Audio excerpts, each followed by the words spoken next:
Waheguru Ji Ka Khalsa, Waheguru Ji Ki Fateh. My name is Manjeet Kaur. And my name is Gurnaam Singh. Welcome to the One Show.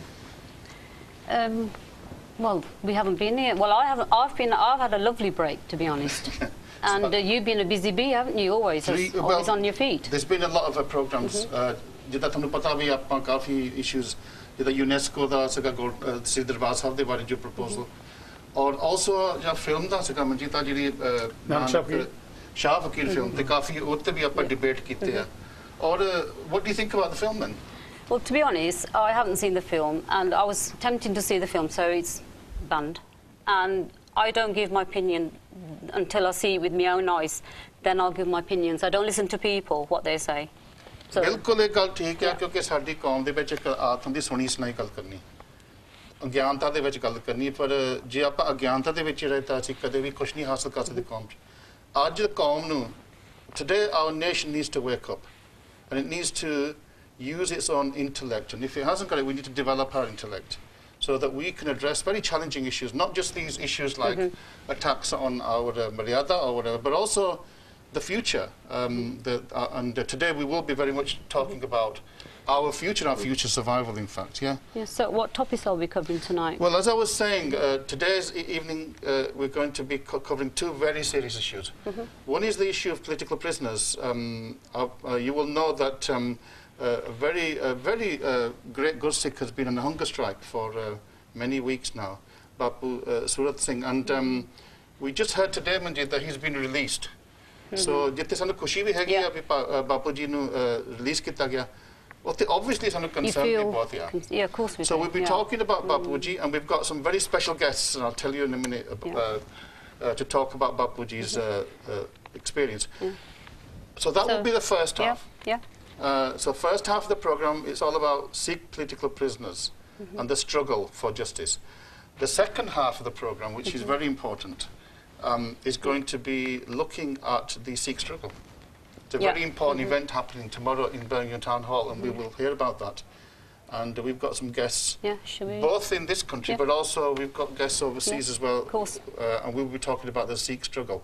Where do we go next? So that's should we introduce our guests then? Absolutely. Let's ਹੁਣ ਆਪਾਂ guest ਨੂੰ introduce ਕਰੀ ਜੇ ਮੈਂ ਆਪਣੇ ਸੱਜੇ ਹੱਥ ਤੋਂ ਸ਼ੁਰੂ ਕਰਦਾ ਸਭ ਤੋਂ ਪਹਿਲਾਂ ਮੈਨੂੰ ਬਹੁਤ ਬੇਹੱਦ ਖੁਸ਼ੀ ਆ ਕਿ ਮੈਂ ਰੁਪਿੰਦਰ ਕੌਰ ਜੋ ਕਿ USA ਤੋਂ ਹੁਣੇ just a few minutes ago ਹੈ ਸਿਆਟਲ ਤੋਂ ਪਹੁੰਚੇ ਆ ਰੁਪਿੰਦਰ ਮੈਂ ਤੁਹਾਨੂੰ ਦੱਸਦਾ ਕਿ ਬਾਪੂ ਸੂਰਤ ਸਿੰਘ ਦੀ ਇਹ ਲੜਕੀ ਆ ਔਰ ਜਿਸ ਦੇ ਬਾਰੇ ਆਪਾਂ ਅੱਜ ਜਾਣਕਾਰੀ ਵੀ ਦੱਸਣੀ ਆ ਸੋ ਰੁਪਿੰਦਰ ਦੇ ਨਾਲ ਰਾਜ ਕੰਵਲ ਸਿੰਘ ਜੀ ਇਹ ਵੀ ਸਿਆਟਲ ਤੋਂ ਇਹਨਾਂ ਦੇ ਹਸਬੰਡ ਵੀ ਆ ਸੋ ਇਹ ਬਾਪੂ ਸੂਰਤ ਸਿੰਘ ਇਹਨਾਂ ਦੇ ਫਾਦਰ ਇਨ ਲਾਅ ਆ ਸੋ ਮੈਂ ਤੁਹਾਨੂੰ ਦੋਵਾਂ ਨੂੰ ਜੀ ਆਖਦਾ ਵਾਹਿਗੁਰੂ ਜੀ ਕਾ ਖਾਲਸਾ ਵਾਹਿਗੁਰੂ ਜੀ ਕੀ ਫਤਿਹ ਜੇ ਮੈਂ ਸੱਜੇ ਹੱਥ ਆਵਾਂ ਤਾਂ ਸਭ ਤੋਂ ਪਹਿਲਾਂ ਮੇਰੇ ਛੋਟੇ ਵੀਰ ਰਣਜੀਤ ਸਿੰਘ ਸਰਾਏ ਬਹੁਤ ਚਿਰ ਤੋਂ ਰਣਜੀਤ ਜਿੱਥੇ ਇੱਕ ਵਕੀਲ ਵੀ ਹੈਗੇ ਆ ਇੱਕ ਬਹੁਤ ਹੀ ਐਜੂਕੇਟਿਡ ਗੁਰਸਿੱਖ ਆ ਤੇ ਸਿੱਖ ਸੰਘਰਸ਼ ਦੇ ਨਾਲ ਵੀ ਬਹੁਤ ਚਿਰ ਦੇ ਜੁੜੇ ਆ He is the administrative secretary for the Parliamentarians for National Self-Determination, and Rajit is involved with setting up this conference tomorrow in Birmingham Town Hall, which we will hear about. And Ranjit Singh de naal mere veer bahut hi pyare jo ki sade regular vi sade expert Bhai Jaspal Singh ji. Bhai Jaspal Singh, as you know, is a Sikh human rights activist. He is a writer. And he's a journalist, and he's actually just published a book on Miracle, a special program Jaspal Singh. We will so with ਤੁਹਾਡਾ ਦੋਵਾਂ ਦਾ ਵੀ ਇਹਨਾਂ ਜੀ ਵਾਹਿਗੁਰੂ ਜੀ ਕਾ ਖਾਲਸਾ ਵਾਹਿਗੁਰੂ ਜੀ ਕੀ ਫਤਿਹ ਤੇ ਇੱਕ ਸਾਡੇ ਕੋਲ ਹੋਰ ਸਪੈਸ਼ਲ ਗੈਸਟ ਆ ਕਿ ਉਹਨਾਂ ਨੂੰ ਆਉਣਾ ਸੀ ਇੱਥੇ ਪਰ ਕੁਝ ਟੈਕਨੀਕਲ ਰੀਜ਼ਨਸ ਕਰਕੇ ਉਹ ਪਹੁੰਚ ਨਹੀਂ ਸਕੇ ਡਾਕਟਰ ਗੁਰਦਰਸ਼ਨ ਸਿੰਘ ਢਿੱਲੋਂ ਜੋ ਕਿ ਪੰਜਾਬ ਦੇ ਵਸਨੀਕ ਨੇ ਹੀ is a retired professor of history at Punjab University, Chandigarh. He's a very respected academic author and commentator from Sikh affairs. And at the moment, he's in Toronto. As I said, he was going to come to the conference tomorrow, but some visa technicality hidden. But I think you can see his image on the screen. I think we've got him online. So, Tillo Sahab, tusi line te hai ge aapne na jode hain ji? Mera khayal hai shayad aaj call nahi lagi. Tillo Sahab ji, ਤੁਹਾਡਾ ਬਸ ਅਸੀਂ ਸਵਾਗਤ ਕਰਦੇ ਜੀ ਅਕਾਲ ਚੌਂਕ ਤੇ ਵਾਹਿਗੁਰੂ ਜੀ ਕਾ ਖਾਲਸਾ ਵਾਹਿਗੁਰੂ ਜੀ ਕੀ ਫਤਿਹ ਆਵਾਜ਼ ਘਟ ਗਈ ਆ ਪਹਿਲਾਂ ਬੜੀ ਸੋਹਣੀ ਆ ਰਹੀ ਸੀ ਆਵਾਜ਼ ਚਲੋ ਕੋਈ ਨਾ ਸਾਡੀ ਟੈਕਨੀਕਲ ਟੀਮ ਕਰੂਗੀ ਠੀਕ ਸੋ ਆਪਾਂ ਤੁਹਾਡੀ ਆਵਾਜ਼ ਸਾਨੂੰ ਸੁਣ ਰਹੀ ਆ ਤੁਹਾਡੀ ਸੁਣ ਰਹੀ ਆ ਤਾਂ ਆਪਾਂ ਜ਼ਰੂਰ ਸੈੱਟ ਕਰੂਗੇ ਜੀ ਸੋ ਮੈਂ ਰਣਜੀਤ ਤੁਹਾਡੇ ਤੋਂ ਸ਼ੁਰੂ ਕਰਦਾ ਕਿਉਂਕਿ ਕਾਫੀ ਤੁਹਾਡਾ ਉਪਰਾਲਾ you've done quite important work to get all this together and bring the guests so thanks very much for that so there is this very important conference taking place tomorrow just give us some details about the conference okay the conference is happening in the Birmingham Town Hall in the actual council chamber which is a prestigious venue and there are some very important issues being discussed. The event has been jointly organised by Sikhs, Kashmiris and Christians and you might wonder that's a motley crew. The reason for this is because we have a theme to this conference which is that the minorities so-called minorities maybe because the reality is that we are nations in our own right that the minorities in India are suffering oppression and this is not a new phenomenon it's been going on since 1947 of course but the rise of the BJP and the appointment of Modi as Indian Prime Minister has brought this into sharp focus that the Hindutva forces in India which are now not only in the seat of power but also spreading through social and administrative circles and the media the threats that this force poses to the minorities is huge so if I can just finish the conference is to address these issues and the context of the conference which includes political prisoners and Bapu Surta Singh's struggle. The context of this conference is that we are heading towards a general election here in the UK. We have invited all the major political parties to come and listen to our concerns and frankly if they are seeking our votes then they owe us at least a hearing and probably more so we're asking for the UK's foreign policy to be revised vis-a-vis India so that these issues can be addressed at bilateral level and at multinational level. That's great. Thanks for it. Just tell the viewers that we're not going to be opening the calls today because we want to use the maximum amount of time we've got for our guests. But we'll be taking some texts. So if you've got anything to say, any thoughts to share about what people are saying, do text us and I will try to read some of them out. But keep them very brief because as you can imagine, a long text is very difficult to read that out. So if you would like to share any thoughts, just keep them to a couple of lines and then we'll try to read some texts out later as well. So ਜਿੱਦਾਂ ਮੈਂ ਦੱਸਿਆ ਵੀ ਸਾਡਾ ਪਹਿਲਾ half programme ਦਾ ਹੈਗਾ ਉਹ ਹੈ ਸਿੱਖ political prisoners ਸੋ ਅੱਜ ਇਹ ਵੀ ਖੁਸ਼ੀ ਦੀ ਗੱਲ ਆ ਕਿ ਅੱਜ ਸਾਨੂੰ ਖਬਰ ਮਿਲੀ ਕਿ ਬਾਪੀ ਸੂਰਤ ਸਿੰਘ ਜੀ ਜੋ ਕਿ ਲੁਧਿਆਣੇ ਹਸਪੀਟਲ ਦੇ ਵਿੱਚ ਅੰਡਰ ਇੰਪ੍ਰਿਜ਼ਨਮੈਂਟ ਸੀ ਉਹਨਾਂ ਨੂੰ ਅੱਜ ਉਹਨਾਂ ਨੂੰ ਰਿਲੀਜ਼ ਕੀਤਾ ਗਿਆ ਸੋ ਇਹਦੀ ਵੀ ਆਪਾਂ ਅਪਡੇਟ ਲਵਾਂਗੇ ਸੋ ਮਨਜੀਤ ਆਪਾਂ ਭੈਣ ਜੀ ਵੱਲ ਚਾਹੀਏ ਜੀ ਹਾਂਜੀ ਰੁਪਿੰਦਰ ਜੀ ਬਾਪੂ ਜੀ ਦੇ ਆਪਣੇ ਕਾਫੀ ਮਹੀਨੇ ਹੋ ਗਏ ਸੀਗੇ ਹੰਗਰ ਸਟ੍ਰਾਈਕ ਤੇ ਸੀਗੇ ਤੁਸੀਂ ਥੋੜੀ ਜਿਹੀ ਅਪਡੇਟ ਦਿਓ ਉਹਨਾਂ ਬਾਰੇ ਬਾਪੂ ਜੀ ਨੇ ਹੰਗਰ ਸਟ੍ਰਾਈਕ 16 ਜਨਵਰੀ 2015 ਤੋਂ ਸ਼ੁਰੂ ਕੀਤੀ ਸੀਗੀ ਜੀ ਅੱਛਾ ਜੀ ਤੇ ਉਹਨਾਂ ਦਾ 24ਵਾਂ ਦਿਨ ਸੀ ਭੁੱਖ ਹੜਤਾਲ ਦਾ 8 ਫਰਵਰੀ ਨੂੰ ਪੁਲਿਸ ਨੇ ਡਿਟੇਨ ਕਰਕੇ ਉਹਨਾਂ ਨੂੰ ਸਿਵਲ ਹਸਪਤਾਲ ਲੁਧਿਆਣਾ ਲੈ ਗਏ ਸੀਗੇ ਤੇ ਜਿੱਥੇ ਉਹਨਾਂ ਨੂੰ ਐਡਮਿਨਿਸਟ੍ਰੇਸ਼ਨ ਨੇ ਤੇ ਪੁਲਿਸ ਨੇ ਕਾਫੀ ਪ੍ਰੈਸ਼ਰਾਈਜ਼ ਕੀਤਾ ਕਿ ਉਹ ਆਪਣੀ ਹੜਤਾਲ ਤੋੜ ਦੇਣ ਕਿ ਜਿਹੜੀ ਉਹਨਾਂ ਦੀ ਰਾਜਸੀ ਸਿੱਖ ਕੈਦੀਆਂ ਦੀ ਰਿਹਾਈ ਦੀ ਮੰਗ ਆ ਉਹ ਮਤਲਬ ਉਹ ਪੂਰੀ ਨਹੀਂ ਹੋ ਸਕਦੀ ਉਹ ਕੋਈ ਇਸ ਤਰ੍ਹਾਂ ਦੀ ਮੰਗ ਨਹੀਂ ਜਿਹੜੀ ਉਹਨੂੰ ਮੰਗ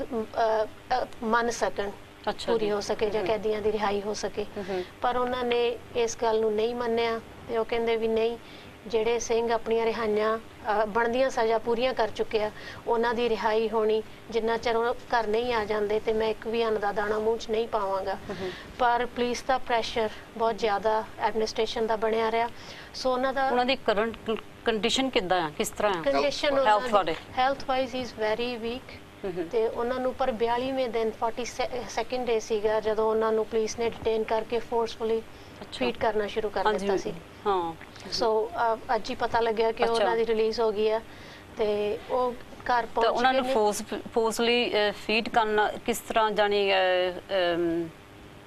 ਕੱਲਾ ਫੀਡ ਕਿ ਇੰਜੈਕਟ ਵੀ ਕੀਤਾ ਜਾਂ ਕਿਸ ਤਰ੍ਹਾਂ ਇੰਜੈਕਟ ਦਾ ਨਹੀਂ ਮੈਂ ਕੁਝ ਵੀ ਕਹਿ ਸਕਦੀ, ਮੈਨੂੰ ਇੰਨਾ ਪਤਾ ਕਿ ਨੱਕ ਰਾਹੀਂ, ਮੈਂ ਇੰਡੀਆ ਸੀ ਉਦੋਂ, ਉਹਨਾਂ ਨੇ ਉਹਨਾਂ ਨੂੰ ਨੱਕ ਰਾਹੀਂ ਫੂਡ ਪਾਈਪ ਲਾ ਕੇ ਠੀਕ ਹੈ ਉਹਨਾਂ ਨੂੰ ਲਿਕੁਇਡ ਫੀਡ ਦੇਣੀ ਸਟਾਰਟ ਕੀਤੀ ਸੀ। ਤਾਂ ਗਲੂਕੋਜ਼ ਵਗੈਰਾ ਤਾਂ ਨਹੀਂ ਕੋਈ ਦਾ ਕੁਝ ਨਹੀਂ, ਗਲੂਕੋਜ਼ ਦੀ ਵੀ ਸੀਗੀ ਜੀ, ਗਲੂਕੋਜ਼ ਵੀ ਸੀ, it was there too, but ਮੈਨੂੰ ਇਹ ਲੱਗਦਾ ਕਿ ਇਹ ਨਹੀਂ ਕਿ ਉਹਨਾਂ ਨੂੰ ਲਗਾਤਾਰ ਫੀਡ ਕਰਦੇ ਸੀਗੇ, ਉਹ ਉਹਨਾਂ ਦਾ ਵੀ ਕੋਈ ਆਪਣਾ ਹੀ ਸਿਸਟਮ ਸੀ। ਕਿ ਮੈਂ ਰਾਜ ਕਮਲ ਜੀ ਤੁਹਾਨੂੰ ਵੀ ਪੁੱਛਾਂ, ਆਪਾਂ ਤੁਹਾਡੀ ਉਹਨਾਂ ਦੇ ਨਾਲ ਕੋਈ ਗੱਲਬਾਤ ਵੀ ਹੁੰਦੀ ਰਹੀ ਜਾਂ ਟੈਲੀਫੋਨ ਤੇ ਜਾਂ ਕਮਿਊਨੀਕੇਸ਼ਨ, ਕਿਉਂਕਿ ਮਾਨਸਿਕ ਵੀ ਕਾਫੀ ਇਫੈਕਟ ਪੈ ਜਾਂਦੀ ਹੈ ਨਾ। ਤਾਂ ਜ਼ਿਆਦਾ ਗੱਲ ਟੈਲੀਫੋਨ ਤੇ ਹੋਈ ਸੀ ਕਿਉਂਕਿ ਅਸੀਂ ਯੂਐਸ ਸੀਗੇ, ਰੁਪਿੰਦਰ ਇੰਡੀਆ ਸੀਗੇ, ਸੋ ਸਾਨੂੰ ਅਪਡੇਟ ਮਿਲਦੀ ਸੀਗੀ। ਬਾਕੀ ਸਾਡੀ ਛੋਟੀ ਜਿਹੀ ਟੀਮ ਯੂਐਸ ਦੇ ਵਿੱਚ ਵੀ we are talking to media, we're talking to other people around there, so we used to get updates from there. The only thing was like the media was totally cut off, like in a way, so the media wasn't there. It was not there, like since the hunger strike started on 16th of Jan, it has been like we've been trying to isolate him, so there was no media coverage in there. So once like we moved to Civil Hospital Ludhiana on February 8th till February 26th. February 26th, it was official like imprisonment, and all the people were moved out. Like the family was there with him, they were told to leave, and after that we used to go there. They used to go and meet him, but only after they could get permission from various agencies. How was he treated there? We don't know, frankly. Like I can say, or the family cannot say, because it was not in front of the family. They could see there's a IV going on, there's a feed going on. So what you allowed to? Was he tortured? I mean, do we know whether? I know that your brother also was arrested as well, isn't he? Yeah, he's still under arrest right now. Have they been tortured? Do you know? Torture ਜੀ, ਜਿਹੜਾ ਨੱਕ ਉਹਨਾਂ ਦੀ food pipe ਸੀ ਉਹਨਾਂ ਨੇ ਜਦੋਂ ਕੱਢ ਦਿੱਤੀ ਆ, ਉਹ ਤੋਂ ਬਾਅਦ ਦੁਬਾਰਾ ਫਿਰ ਉਹਨਾਂ ਨੇ ਸਟਿਚਸ ਲਾ ਕੇ ਇੱਥੋਂ ਨੱਕ ਤੋਂ ਲੈ ਕੇ ਆ ਸਾਰਾ ਮੱਥਾ ਸਿਉਂਤਾ ਸੀ, ਟਾਂਕੇ ਲਾ ਕੇ ਸਿਉਂਤਾ ਸੀ। So that's physical torture. And a psychological torture. Yeah, it's like when you're on hunger strike. He's 83 years of age, and you're isolated with all of the people around you. You don't get to meet no one. Like it's a struggle when you want to go meet him. And then what all they want, he was passed on, what information was passed on to him, it's within him and who all went out over there. Family jandi sigi, her sister is there since Jan 19th, and she used to go meet her like every couple of days, just for brief time, like 15-20 minutes kind of stuff. So that's what it is. Like even in the family we don't know, from 26 till the release yesterday, what all he was treated, what all IVs were given, what kind of food and everything was given. We don't know about that. Rupinder, why was your brother arrested? For no reason ji. ਉਹ ਸਿਰਫ ਸੇਵਾ ਲਈ, we were just there to help. So you were there at the time when he was arrested. Describe what happened. What was the logic behind it? ਬਿਲਕੁਲ ਅਸੀਂ ਕੁਝ ਵੀ ਨਹੀਂ, ਆਰਾਮ ਨਾਲ ਰੂਮ ਦੇ ਵਿੱਚ ਉੱਥੇ ਸਿਵਲ ਹਸਪੀਟਲ ਵਿੱਚ ਸੀਗੇ, ਤਾਂ ਤਕਰੀਬਨ 300 ਪੁਲਿਸਮੈਨ ਉੱਥੇ ਆਏ। 300? Yes, 300. ਸੋ ਲੇਡੀ ਕਾਂਸਟੇਬਲ ਵੀ ਸੀਗੇ ਉਹਨਾਂ ਦੇ ਵਿੱਚ, ਅਰਾਊਂਡ 60+. ਉਹਨਾਂ ਨੇ ਪ੍ਰੈਸ਼ਰਾਈਜ਼ ਕੀਤਾ ਕਿ ਬਾਪੂ ਜੀ ਤੁਸੀਂ ਭੁੱਖ ਹੜਤਾਲ ਤੋੜ ਦਿਓ, but he said no, he refused. ਤੇ ਉਸ ਤੋਂ ਬਾਅਦ ਉਹਨਾਂ ਨੇ ਕਿਹਾ ਜਿੰਨੇ ਜਾਣੇ ਕਮਰੇ 'ਚ ਸੰਗਤ ਬੈਠੀ ਸੀ ਜਾਂ ਅਸੀਂ ਫੈਮਿਲੀ ਸੀਗੇ, ਕਿ ਜਿਨ੍ਹਾਂ ਨੇ ਬਾਹਰ ਜਾਣਾ ਜਾ ਸਕਦੇ ਹੋ, ਤੇ ਨਹੀਂ ਤਾਂ ਤੁਹਾਡੀ ਬਾਕੀ ਸਾਰਿਆਂ ਦੀ ਅਰੈਸਟ ਹੋਊਗੀ। ਸੋ ਉਹਨਾਂ ਦੇ ਵਿੱਚ ਫੈਮਿਲੀ ਮੈਂਬਰਸ ਅੰਦਰ ਰਹਿ ਗਏ ਸੀਗੇ, ਤੇ ਬਾਕੀ ਮੋਸਟਲੀ ਚਲੇ ਗਏ ਸੀ ਬਾਹਰ। ਉਹਨਾਂ ਨੂੰ ਕਹਿਤਾ ਸੀ ਵੀ ਚਲੇ ਜਾਓ। ਤੇ ਉਸ ਦਿਨ ਮੇਰੇ ਬ੍ਰਦਰ ਦੀ 107, 151, 751 ਦਾ ਜਿਹੜਾ ਝੂਠਾ ਕੇਸ ਆ, ਉਹ ਪਾ ਕੇ ਉਹਨੂੰ ਅਰੈਸਟ ਕੀਤਾ ਗਿਆ, ਤੇ ਉਹਨਾਂ ਨੂੰ ਸ਼ਰੇਆਮ ਧੱਕੇਸ਼ਾਹੀ ਵੀ ਕੀਤੀ ਗਈ ਕਿ ਵੀ ਬਾਪੂ ਜੇ ਨਹੀਂ ਭੁੱਖ ਹੜਤਾਲ ਤੋੜੋਗੇ ਤਾਂ ਤੁਹਾਡੇ ਪੁੱਤ ਤੇ 15 ਸਾਲ ਦੇ ਝੂਠੇ ਕੇਸ ਪਾਵਾਂਗੇ, 15 ਸਾਲ ਇਹਨੂੰ ਬਾਹਰ ਦਾ ਮੂੰਹ ਨਹੀਂ ਦੇਖਣ ਦੇਣਾ। ਸੋ ਇਸ ਤਰ੍ਹਾਂ ਦੇ ਥ੍ਰੈਟਸ ਵੀ ਸੀਗੇ ਜੀ। ਮੈਂ ਥੋੜਾ ਜਿਹਾ ਸੋ ਡਾਕਟਰ ਸਾਹਿਬ, ਢਿੱਲੋਂ ਸਾਹਿਬ, ਤੁਸੀਂ ਹੁਣ ਲੱਗਾ ਨਾ ਇੱਕ ਵਾਰ ਸਵਾਗਤ ਹੈ ਢਿੱਲੋਂ ਸਾਹਿਬ। ਤੁਸੀਂ ਕਿਉਂਕਿ ਜੋ ਇਹ ਦਰਦਨਾਕ ਕਹਾਣੀ ਆ, ਇੱਕ ਬਹੁਤ ਹੀ ਫਿਜ਼ੀਕਲ ਔਰ ਮੈਂਟਲ ਟੌਰਚਰ ਦੀ ਕਹਾਣੀ ਆ, denial of basic human rights. ਪਰ ਮੈਂ ਥੋੜਾ ਜਿਹਾ ਤੁਹਾਨੂੰ ਇੱਕ ਹੋਰ ਪੱਖ ਵੱਲੋਂ ਤੁਹਾਨੂੰ ਇੱਕ ਸਵਾਲ ਪੁੱਛਣਾ, ਕਿਉਂਕਿ ਤੁਸੀਂ ਬਹੁਤ ਇੰਡੀਆ ਦੇ ਸਿਸਟਮ ਦੇ ਬਾਰੇ, ਹਿਸਟਰੀ ਦੇ ਬਾਰੇ ਜਾਣਦੇ ਆ ਜੀ। ਔਰ ਇੱਕ ਕਿਉਂਕਿ ਹੁਣ ਜਿਹੜਾ ਸਾਡੀ ਸਟਰਗਲ ਸੀਗੀ, ਇਹਨੂੰ ਹੁਣ 30 ਸਾਲ ਹੋ ਗਏ ਆ। ਆਰਮ ਸਟਰਗਲ ਤਾਂ ਹੁਣ ਫਿਨਿਸ਼ਡ ਆ ਹਾਂਜੀ ਤਾਂ ਹੋਰ ਕਿਸੇ ਕੰਟਰੀ ਦੇ ਵਿੱਚ ਜਿੱਥੇ ਕੋਈ ਆਰਮ ਸਟਰਗਲ ਹੁੰਦੀ ਜਿੱਦਾਂ ਇੱਥੇ ਆਇਰਲੈਂਡ ਦੇ ਵਿੱਚ ਵੀ ਹੋਈ ਸੀ IRA ਦੀ ਜਦੋਂ ਕੋਈ ਨਾ ਕੋਈ ਅਫੀਸ਼ੀਅਲ ਰੈਕਗਨੀਸ਼ਨ ਹੋ ਗਈ ਵੀ ਇੱਥੇ ਕੋਈ ਆਰਮ ਸਟਰਗਲ ਤਾਂ ਉਹ ਫਿਰ ਪੋਲੀਟੀਕਲ ਪ੍ਰਿਜ਼ਨਰਸ ਜਿਹੜੇ ਹੁੰਦੇ ਆ ਉਹਨਾਂ ਦੀ ਫਿਰ ਜਨਰਲ ਐਮਨੈਸਟੀ ਹੁੰਦੀ ਆ ਕੀ ਤੁਹਾਨੂੰ ਕੋਈ ਆਸ ਆ ਵੀ ਹਿੰਦੁਸਤਾਨ ਦੇ ਵਿੱਚ ਸਿੱਖ ਪੋਲੀਟੀਕਲ ਪ੍ਰਿਜ਼ਨਰਸ ਦੀ ਕੋਈ ਐਮਨੈਸਟੀ ਹੋ ਸਕਦੀ ਆ? ਦੇਖੋ ਮੇਰਾ ਬੜਾ ਇੱਕ ਕਲੀਅਰ ਵਿਜ਼ਨ ਆ ਅਬਾਊਟ ਆਲ ਦਿਸ ਜੀ ਹਿੰਦੁਸਤਾਨ ਦੀ ਜਿਹੜੀ ਰੂਲਿੰਗ ਐਲੀਟ ਆ ਨਾ ਉਹਦੇ ਵਿੱਚ ਕੋਈ ਵੀ ਪਾਰਟੀ ਹੋਵੇ ਉਹਨਾਂ ਦੀ ਇੱਕ ਸੈਟਲਡ ਪਾਲਿਸੀ ਆ ਅਗੇਂਸਟ ਦੀ ਮਾਈਨੋਰਿਟੀਜ਼ ਜੀ ਕਿ ਮਾਈਨੋਰਿਟੀਜ਼ ਨੂੰ ਕ੍ਰਸ਼ ਕਰਨਾ ਮਾਈਨੋਰਿਟੀਜ਼ ਦੇ ਕੋਈ ਰਾਈਟ ਜਿਹੜੇ ਦੂਸਰੇ ਪਾਸੇ ਮੈਜੋਰਿਟੀ ਕਮਿਊਨਿਟੀ ਦੇ ਰਾਈਟ ਆ ਉਹ ਨਹੀਂ ਉਹਨਾਂ ਨੂੰ ਲੈਜੀਟੀਮੇਟ ਰਾਈਟ ਈਵਨ ਕਨਸਟੀਟਿਊਸ਼ਨਲ ਰਾਈਟਸ ਵੀ ਉਹਨਾਂ ਨੂੰ ਨਹੀਂ ਮਿਲਣੇ ਹਿੰਦੁਸਤਾਨ ਦੇ ਵਿੱਚ ਜੀ so with this callous attitude India is being governed to suppress minorities and do not allow a representative form of a government to be established in those areas wherever the minority is in majority. ਜਿੱਥੇ minority majority ਚ ਜਿਸ ਤਰ੍ਹਾਂ ਪੰਜਾਬ ਚ ਜੰਮੂ ਕਸ਼ਮੀਰ ਚ north East ਦੇ ਵਿੱਚ ਉੱਥੇ ਉਹ ਕੋਈ ਰਿਪਰੈਜ਼ੈਂਟੇਟਿਵ ਗਵਰਨਮੈਂਟ ਨਹੀਂ ਫਾਰਮ ਕਰ ਲੈਣਗੇ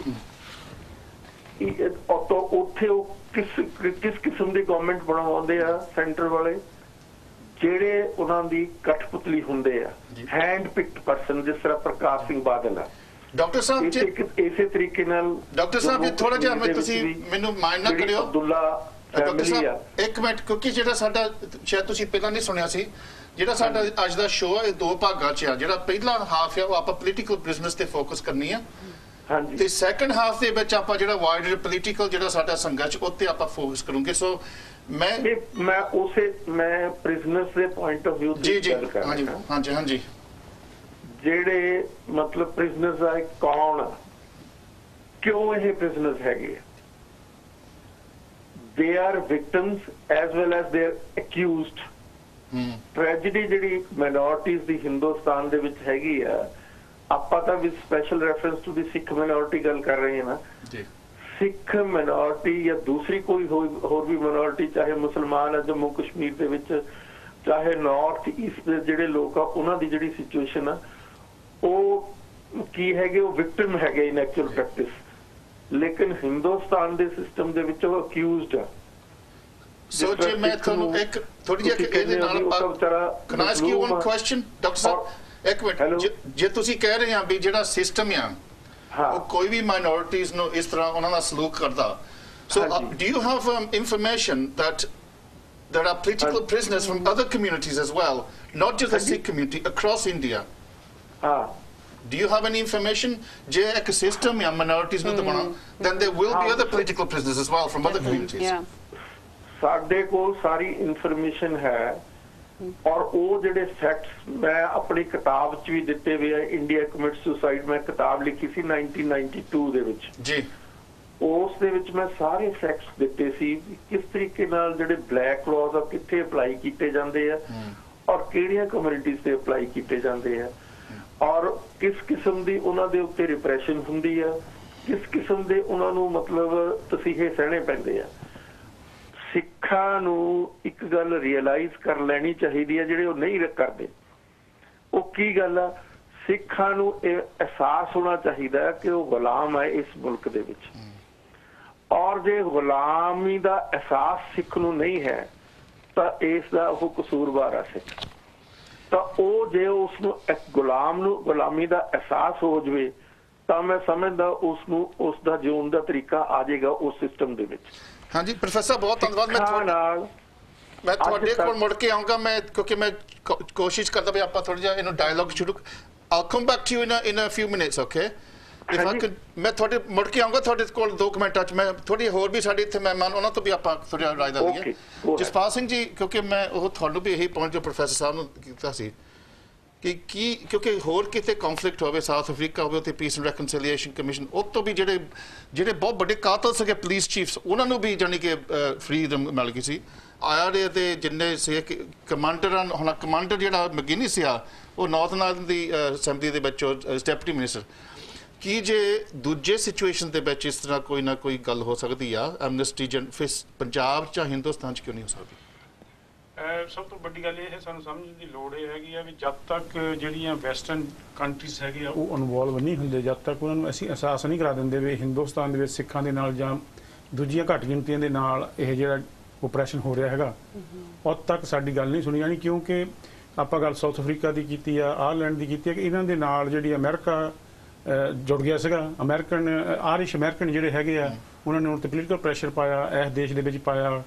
88 ਮਿਲੀਅਨ ਜਿਹੜੇ ਆਰਿਸ਼ ਲੋਕ ਹੈਗੇ ਆ ਵੈਸਟਰਨ ਕੰਟਰੀਆਂ ਦੇ ਵਿੱਚ ਵੱਸਦੇ ਹੈਗੇ, ਉਹਨਾਂ ਦਾ ਜਿਹੜਾ ਪ੍ਰੈਸ਼ਰ ਸੀਗਾ ਉਹ ਪੋਲੀਟੀਕਲ ਪ੍ਰੈਸ਼ਰ ਬਣ ਕੇ ਉਹਨਾਂ ਦੇਸ਼ਾਂ ਦੇ ਵਿੱਚ ਉਹਨਾਂ ਲੋਕਾਂ ਨੂੰ ਜਿਹੜੇ ਜੇਲ੍ਹਾਂ ਦੇ ਵਿੱਚ ਬੈਠੇ ਸੀਗੇ ਜਿਨ੍ਹਾਂ ਉੱਤੇ ਤਸ਼ੱਦਦ ਹੋ ਰਿਹਾ ਸੀਗਾ ਉਹਨਾਂ ਦੇ ਨਾਲ ਅਮਨੈਸਟੀ ਹੋਈ। ਸੋ ਤੁਹਾਡੇ ਕਹਿਣ ਦਾ ਮਤਲਬ ਜਿਹੜੇ ਬਾਹਰਲੇ ਲੋਕ ਆ ਉਹਨਾਂ ਦਾ ਸ਼ਾਇਦ ਜ਼ਿਆਦਾ ਅਸਰ ਪੈ ਸਕਦਾ। ਮੇਰੇ ਖਿਆਲ ਬੜੀ ਇਹ ਜ਼ਰੂਰੀ ਗੱਲ ਹੈ ਸਾਡੇ ਲਈ। ਰੁਪਿੰਦਰ, ਮੈਂ ਤੁਹਾਡੇ ਤੋਂ ਮੁੜ ਕੇ ਆਉਂਗਾ ਕਿਉਂਕਿ ਪ੍ਰੋਫੈਸਰ ਸਾਹਿਬ ਨੇ ਵੀ ਗੱਲ ਕੀਤੀ ਆ ਕਿ ਸਾਨੂੰ ਅਵੇਅਰਨੈਸ ਰੇਜ਼ ਕਰਨੀ ਚਾਹੀਦੀ ਆ ਵੀ ਆਪਾਂ ਨੂੰ ਜਿਹੜੀ ਸਾਡੇ ਸਿੱਖਾਂ ਨੂੰ ਅਹਿਸਾਸ ਕਰਾਉਣਾ ਚਾਹੀਦਾ ਵੀ ਅਸੀਂ ਗੁਲਾਮ ਆ।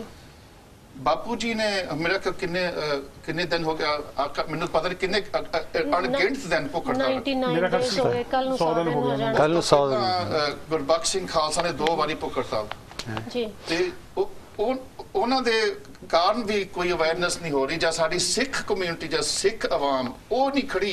ਦੇਖੋ ਕੋਈ ਸਪੋਰਟ ਵਾਸਤੇ ਇੰਨੇ ਮਹੀਨੇ ਹੋ ਗਏ ਉਹਨਾਂ ਨੂੰ। ਕਾਰਨ ਕੀ ਆ? ਜੇ ਆਪਣੀ ਸਿੱਖੀ ਦੀ ਨਾਲ ਖੜੇ ਤਾਂ ਦੂਜੇ ਨੇ ਤਾਂ ਸਾਡੀ ਸਪੋਰਟ ਕਰਨੀ। ਇਹਦੇ ਲਈ ਮੈਂ ਇਸ ਦਾ ਜਵਾਬ ਦੇਣਾ ਪਿਆ।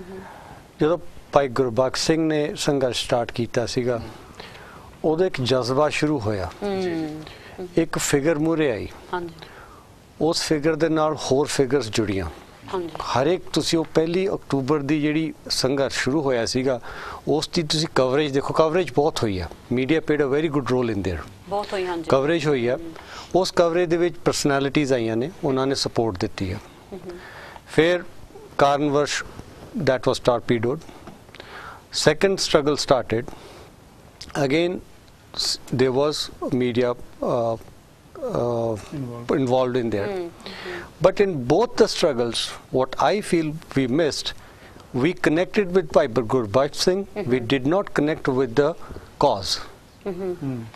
If we would have connected with the cause, ਜੇ ਅਸੀਂ ਉਹ ਜਿਹੜੇ ਜਿਨ੍ਹਾਂ ਦੀ ਬੰਦੀ ਸਿੰਘਾਂ ਦੀ ਰਿਹਾਈ ਦੀ ਗੱਲ ਕਰਦੇ ਹਾਂ, ਜੇ ਅਸੀਂ ਉਹ ਬੰਦੀ ਸਿੰਘਾਂ ਦੇ ਬਾਰੇ ਪੜ੍ਹਦੇ, ਅਸੀਂ ਉਹ ਬੰਦੀ ਸਿੰਘਾਂ ਦੇ ਲਾਈਫ, ਉਹਨਾਂ ਦੇ ਜਿਹੜੇ ਪਿੱਛੇ ਫੈਮਲੀਜ਼ ਨੇ ਉਹਨਾਂ ਨਾਲ ਕਨੈਕਟ ਕਰਦੇ, then this would have been a better struggle. We're not just media junkies. We just want to have an instant kind of and then move on to the next story. Move on to the like lot of people right now ਉਹ ਕਹਿੰਦੇ ਵੀ ਨਾਸ਼ਤਾ ਹੋ ਗਈ ਜੀ, ਭਾਈ ਗੁਰਬਖਸ਼ ਸਿੰਘ ਬੈਠ ਗਏ। ਜੇ ਭਾਈ ਗੁਰਬਖਸ਼ ਸਿੰਘ ਕਿਸੇ ਕਾਰਨਵਸ਼ ਇਸ ਸੰਘਰਸ਼ ਨੂੰ ਅੱਗੇ ਨਹੀਂ ਲੈ ਕੇ ਗਏ, we had another person ਬਾਪੂ ਸੂਰਤ ਸਿੰਘ। ਫਿਰ ਨਿਰਾਸ਼ਤਾ ਕਾਹਦੀ? ਅਸੀਂ ਤਾਂ ਉਹੀ ਸੰਘਰਸ਼ He left on 14th or 15th. Bapu ji started on 16th. Where is the gap? Continuous. There is no gap there. Sorry, Rupinder ਤੁਸੀਂ ਮੈਸੇਜ ਕੀ ਦੇਣਾ ਚਾਹੁੰਦੇ ਵਿਊਅਰਸ ਨੂੰ ਉਸ ਕੈਮਰੇ 'ਚ? ਮੈਸੇਜ ਇਹ ਹੈ ਜੀ ਕਿ ਆਪਾਂ ਨੂੰ ਅਵੇਅਰਨੈਸ ਕ੍ਰੀਏਟ ਕਰਨੀ ਆ। ਆਪਾਂ ਅਵੇਅਰਨੈਸ ਕ੍ਰੀਏਟ ਕਿਵੇਂ ਹੋ ਸਕਦੀ ਆ? ਕਿਉਂਕਿ ਸੋਸ਼ਲ ਮੀਡੀਆ ਤੱਕ ਬਾਪੂ ਜੀ ਦੀ ਆਵਾਜ਼ ਚਲੋ ਹੁਣ ਤੱਕ ਉਹ ਬਾਹਰ ਆਪ ਖੁਦ ਆ ਗਏ ਨੇ, ਰਿਲੀਜ਼ ਹੋ ਗਈ ਆ ਉਹਨਾਂ ਦੀ, ਪਰ ਆਪਾਂ ਨੂੰ ਸੋਸ਼ਲ ਮੀਡੀਆ ਤੱਕ ਆਪਣੀ ਆਵਾਜ਼ ਉਹਨਾਂ ਦੀ ਜਿਹੜੀ ਹੈਗੀ ਆ ਮੰਗ ਦੁਨੀਆ ਦੇ ਕੋਨੇ-ਕੋਨੇ ਤੱਕ ਪਹੁੰਚਾਉਣ ਲਈ ਉਹਨਾਂ ਦਾ ਜਿਹੜਾ ਹੈਗਾ ਅਪਡੇਟਡ ਇਨਫੋਰਮੇਸ਼ਨ ਫੇਸਬੁੱਕ ਪੇਜ ਹੈਗਾ ਬਾਪੂ ਜੀ ਦਾ, ਬਾਪੂ ਸੂਰਤ ਸਿੰਘ ਖਾਲਸਾ ਸੰਘਰਸ਼ ਜਾਰੀ ਹੈ।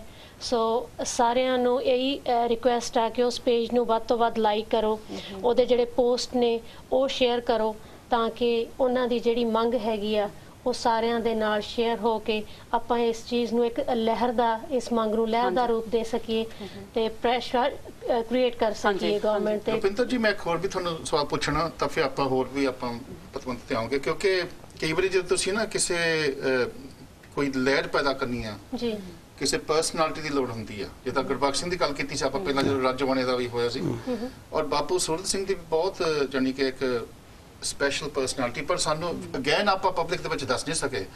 ਥੋੜਾ ਜਿਹਾ ਸ਼ਾਰਟ ਦੇ ਵਿੱਚ ਬਾਪੂ ਜੀ ਦੇ ਬਾਰੇ ਥੋੜਾ ਦੱਸੋ, ਹੂ ਇਜ਼ ਹੀ, ਉਹਨਾਂ ਦੀ ਬੈਕਗ੍ਰਾਉਂਡ ਕੀ ਆ, ਥੋੜਾ ਜਿਹਾ ਸਾਨੂੰ, ਕਿਉਂਕਿ we need to he should be a hero for us. Yeah, exactly. ਬਾਪੂ ਜੀ ਉਹਨਾਂ ਨੇ ਨਾਰਮਲ ਲਾਈਫ ਟੀਚਰ ਸੀਗੇ ਜੀ ਉਹ, ਤੇ ਉਹਨਾਂ ਨੇ ਅੰਮ੍ਰਿਤ ਛਕਿਆ ਸੀਗਾ ਆਪਣਾ ਪਿੰਡਾਂ ਵਾਲੇ ਸੰਤ ਪੰਜ ਪਿਆਰਿਆਂ 'ਚ ਸੀ। ਸੰਤ ਕਰਤਾਰ ਸਿੰਘ ਸੀਗੇ ਉਦੋਂ ਜਥੇਦਾਰ ਟਕਸਾਲ ਦੇ ਮੁਖੀ, ਪਰ ਉਸ ਤੋਂ ਬਾਅਦ ਜਦ 1984 ਆਪਣੇ 4 ਜੂਨ ਨੂੰ ਅਟੈਕ ਹੋਇਆ ਤਾਂ 5 ਜੂਨ ਨੂੰ ਬਾਪੂ ਜੀ ਨੇ ਅਸਤੀਫਾ ਦਿੱਤਾ ਸੀ ਰੋਸ ਵਜੋਂ ਅੱਛਾ so he was the first person resign ਜਿਨ੍ਹਾਂ ਨੇ ਕੀਤਾ So job ਸੀਗਾ ਕਿਹਨਾਂ ਦੀ ਉਦੋਂ ਸੀ? Teacher He was a government government teacher ਸੀਗੇ ਹਾਂਜੀ ਸੋ ਉਦੋਂ ਤੋਂ ਬਾਅਦ ਉਹ ਇਸ ਚੀਜ਼ ਨਾਲ ਮਤਲਬ ਫੁੱਲੀ ਡੈਡੀਕੇਟਿਡ ਹੋ ਗਏ ਤੇ ਹਿਊਮਨ ਰਾਈਟਸ ਲਈ ਹਮੇਸ਼ਾ ਹੀ ਉਹ ਲੜਦੇ ਰਹੇ ਆ ਕਿ ਹਿਊਮੈਨਿਟੀ ਲਈ ਹਾਂਜੀ ਸੋ ਉਹਨਾਂ ਦਾ ਸੰਘਰਸ਼ ਹਮੇਸ਼ਾ ਹੀ ਹਿਊਮੈਨਿਟੀ ਲਈ ਰਿਹਾ ਹੈਗਾ ਤੇ ਉਸ ਚੀਜ਼ ਨੂੰ ਹੀ ਉਹ ਅੱਗੇ ਫੋਲੋ ਕਰਦੇ ਹੁਣ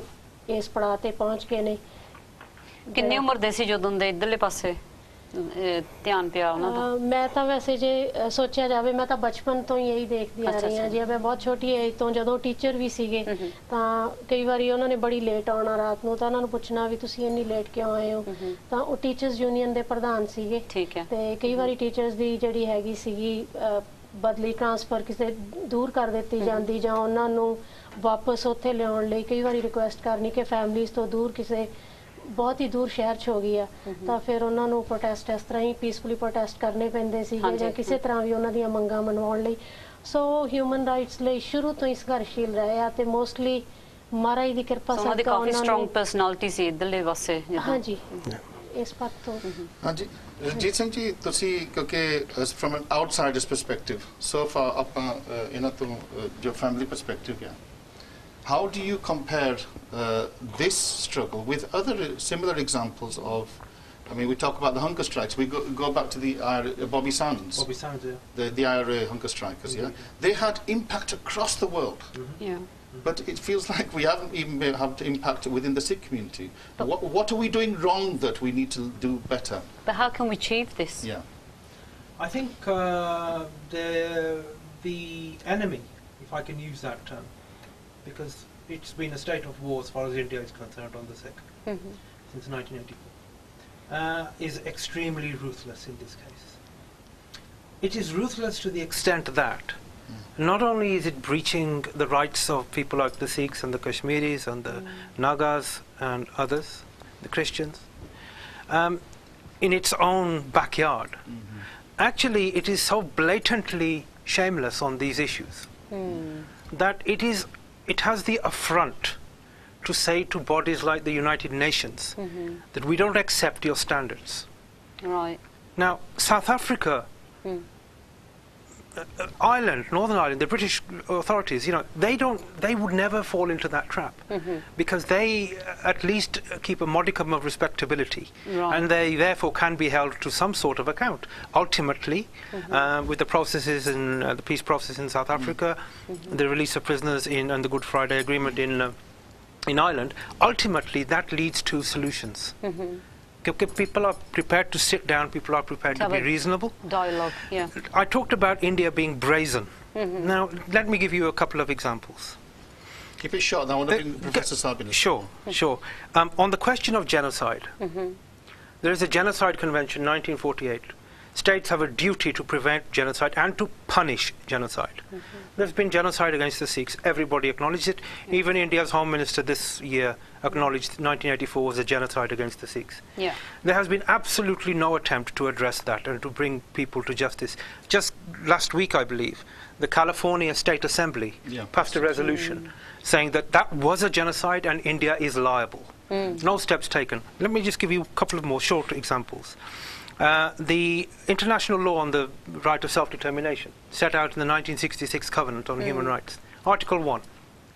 India signed up to the 1966 treaty, but formally stated at the United Nations that we do not accept the right of self-determination. The UN itself and governments like Germany, France and the Netherlands officially rejected that position. You can't sign up to a treaty and at the same time tear up Article 1.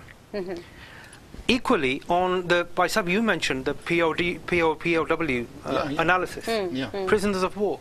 It is considered to be standard practice at the end of an armed conflict, which is born out of a political conflict, that the people involved in the armed conflict, or in many cases not involved, just allegedly involved, because many of the things that we are talking about have been framed. Just on that one, Rajit, because let's get some clarification, because that the legal language comes under the Geneva Convention. That's right. But there has to be an official recognition that this was a war. And to this extent, to this point, India has not recognised that there's ever been a war with the Sikhs. Sure. So But actually, the legal there's always a problem when you have a state that refuses to acknowledge reality. I mean, on the question of genocide, India has a responsibility to punish genocide perpetrators. This is under the Genocide Convention, 1948, which India has signed. But it is just brazenly ignoring that. So, but if I can just come back to you, the point about India is that it is completely non-compliant with basic human rights. Now, what the purpose of the conference, for example, tomorrow is, and there's more going on. Well, we'll come back to Sure. so ਤੁਸੀਂ ਦੇਖ ਸਕਦੇ ਬਾਪੂ ਸੂਰਤ ਸਿੰਘ ਜੀ ਦੀ ਜੋ ਤਸਵੀਰ ਇਹ ਉਹ ਤਸਵੀਰ ਹੈ ਜੋ ਉਹਨਾਂ ਨੇ ਜਦੋਂ ਹਸਪੀਟਲ ਜਾਂ ਪ੍ਰਿਜ਼ਨ ਤੋਂ ਬਾਅਦ ਅੱਜ ਦੀ ਲੇਟੈਸਟ ਤੁਸੀਂ ਦੇਖ ਸਕਦੇ ਆ ਤਾਂ ਫਿਰ ਵੀ ਉਹ ਕਿੰਨੇ ਚੜ੍ਹਦੀ ਕਲਾ ਦੇ ਸਿੰਘ ਜੇ ਮੈਂ ਪ੍ਰੋਫੈਸਰ ਸਾਹਿਬ ਤੁਹਾਨੂੰ ਮੁੜ ਕੇ ਤੁਹਾਡੇ ਕੋਲ ਆਵਾਂ ਹਾਂਜੀ ਕਿਉਂਕਿ ਆਪਾਂ ਗੱਲ ਕਰਦੇ ਆ ਵੀ ਇੱਕ ਪਾਸੇ ਤਾਂ ਚਲੋ ਆਪਾਂ ਕਿਉਂਕਿ ਸਾਡੀ ਆਮ ਸਟਰਗਲ ਤਾਂ ਹੁਣ ਆਪਾਂ ਆਪ ਖੁਦ ਰੈਕਗਨਾਈਜ਼ ਵੀ ਉਹ ਹੈ ਨਹੀਂ we are looking for some democratic processes. But just coming back to this question of the political prisoners, ਇੱਕ ਪਾਸੇ ਤਾਂ ਰਣਜੀਤ ਨੇ ਵੀ ਗੱਲ ਕਹੀ ਹੈ ਵੀ ਜਿਹੜੀ ਅੱਜ ਹੁਣ ਹੈਗੀ ਆ ਬੀਜੇਪੀ ਗਵਰਨਮੈਂਟ ਜੀ ਉਹ ਕਹਿ ਰਹੇ ਆ ਵੀ ਇਹ ਜੈਨੋਸਾਈਡ ਹੋਇਆ ਸੀਗਾ ਜੀ ਨੰਬਰ 2 ਮੈਨੂੰ ਇਹ ਵੀ ਪਤਾ ਲੱਗਾ ਵੀ ਅੱਜ ਕੱਲ ਜਾਂ ਅੱਜ ਪ੍ਰੈਜ਼ੀਡੈਂਟ ਆਫ ਇੰਡੀਆ ਦੇ ਨਾਲ ਵੀ ਕੁਝ ਮੀਟਿੰਗ ਹੋਈ ਆ ਸਿੱਖ ਪੋਲੀਟੀਕਲ ਪ੍ਰਿਜ਼ਨਰਸ ਦੇ ਬਾਰੇ ਸੋ ਇੱਕ ਪਾਸੇ ਹਾਂ ਦਾ ਨਾਰਾ ਲਾਉਂਦੇ ਆ ਤਾਂ ਦੂਜੇ ਪਾਸੇ ਫਿਰ ਆਪਾਂ ਨੂੰ ਖਬਰ ਮਿਲਦੀ ਆ ਵੀ ਉੱਥੇ tortured ਹੁੰਦਾ so what's going on ਤੁਸੀਂ you know unravel we're very confused at the moment and even overseas ਵੀ ਮੀਟਿੰਗਾਂ ਹੋ ਰਹੀਆਂ ਇੱਥੇ ਜਿੱਥੇ ਬੰਦੀਆਂ ਦੀਆਂ ਮੀਟਿੰਗਾਂ ਹੋ ਰਹੀਆਂ ਇੰਡੀਅਨ ਹਾਈ ਕਮਿਸ਼ਨਰ ਦੇ ਨਾਲ ਵੀ ਅਸੀਂ ਤੁਹਾਡੇ ਵਾਸਤੇ ਕੁਝ ਕਰ ਦਵਾਂਗੇ so what's going on ਇਹ ਕੁਝ ਨਹੀਂ ਹੋ ਰਿਹਾ this is a camouflage now you take the case why Modi won the election with such a massive support it's a very interesting question which the Sikhs and all people who are concerned with the Sikh community or any other minority community should try to understand. Why did Indira Gandhi immediately after Blue Star attack on Darbar Sahib won with such a massive majority in India? One should understand that Modi, who was responsible for killing more than 2,000 Muslims in Gujarat, got a massive mandate from the Hindus of India. To legitimize his action, he got the majority and became the Prime Minister.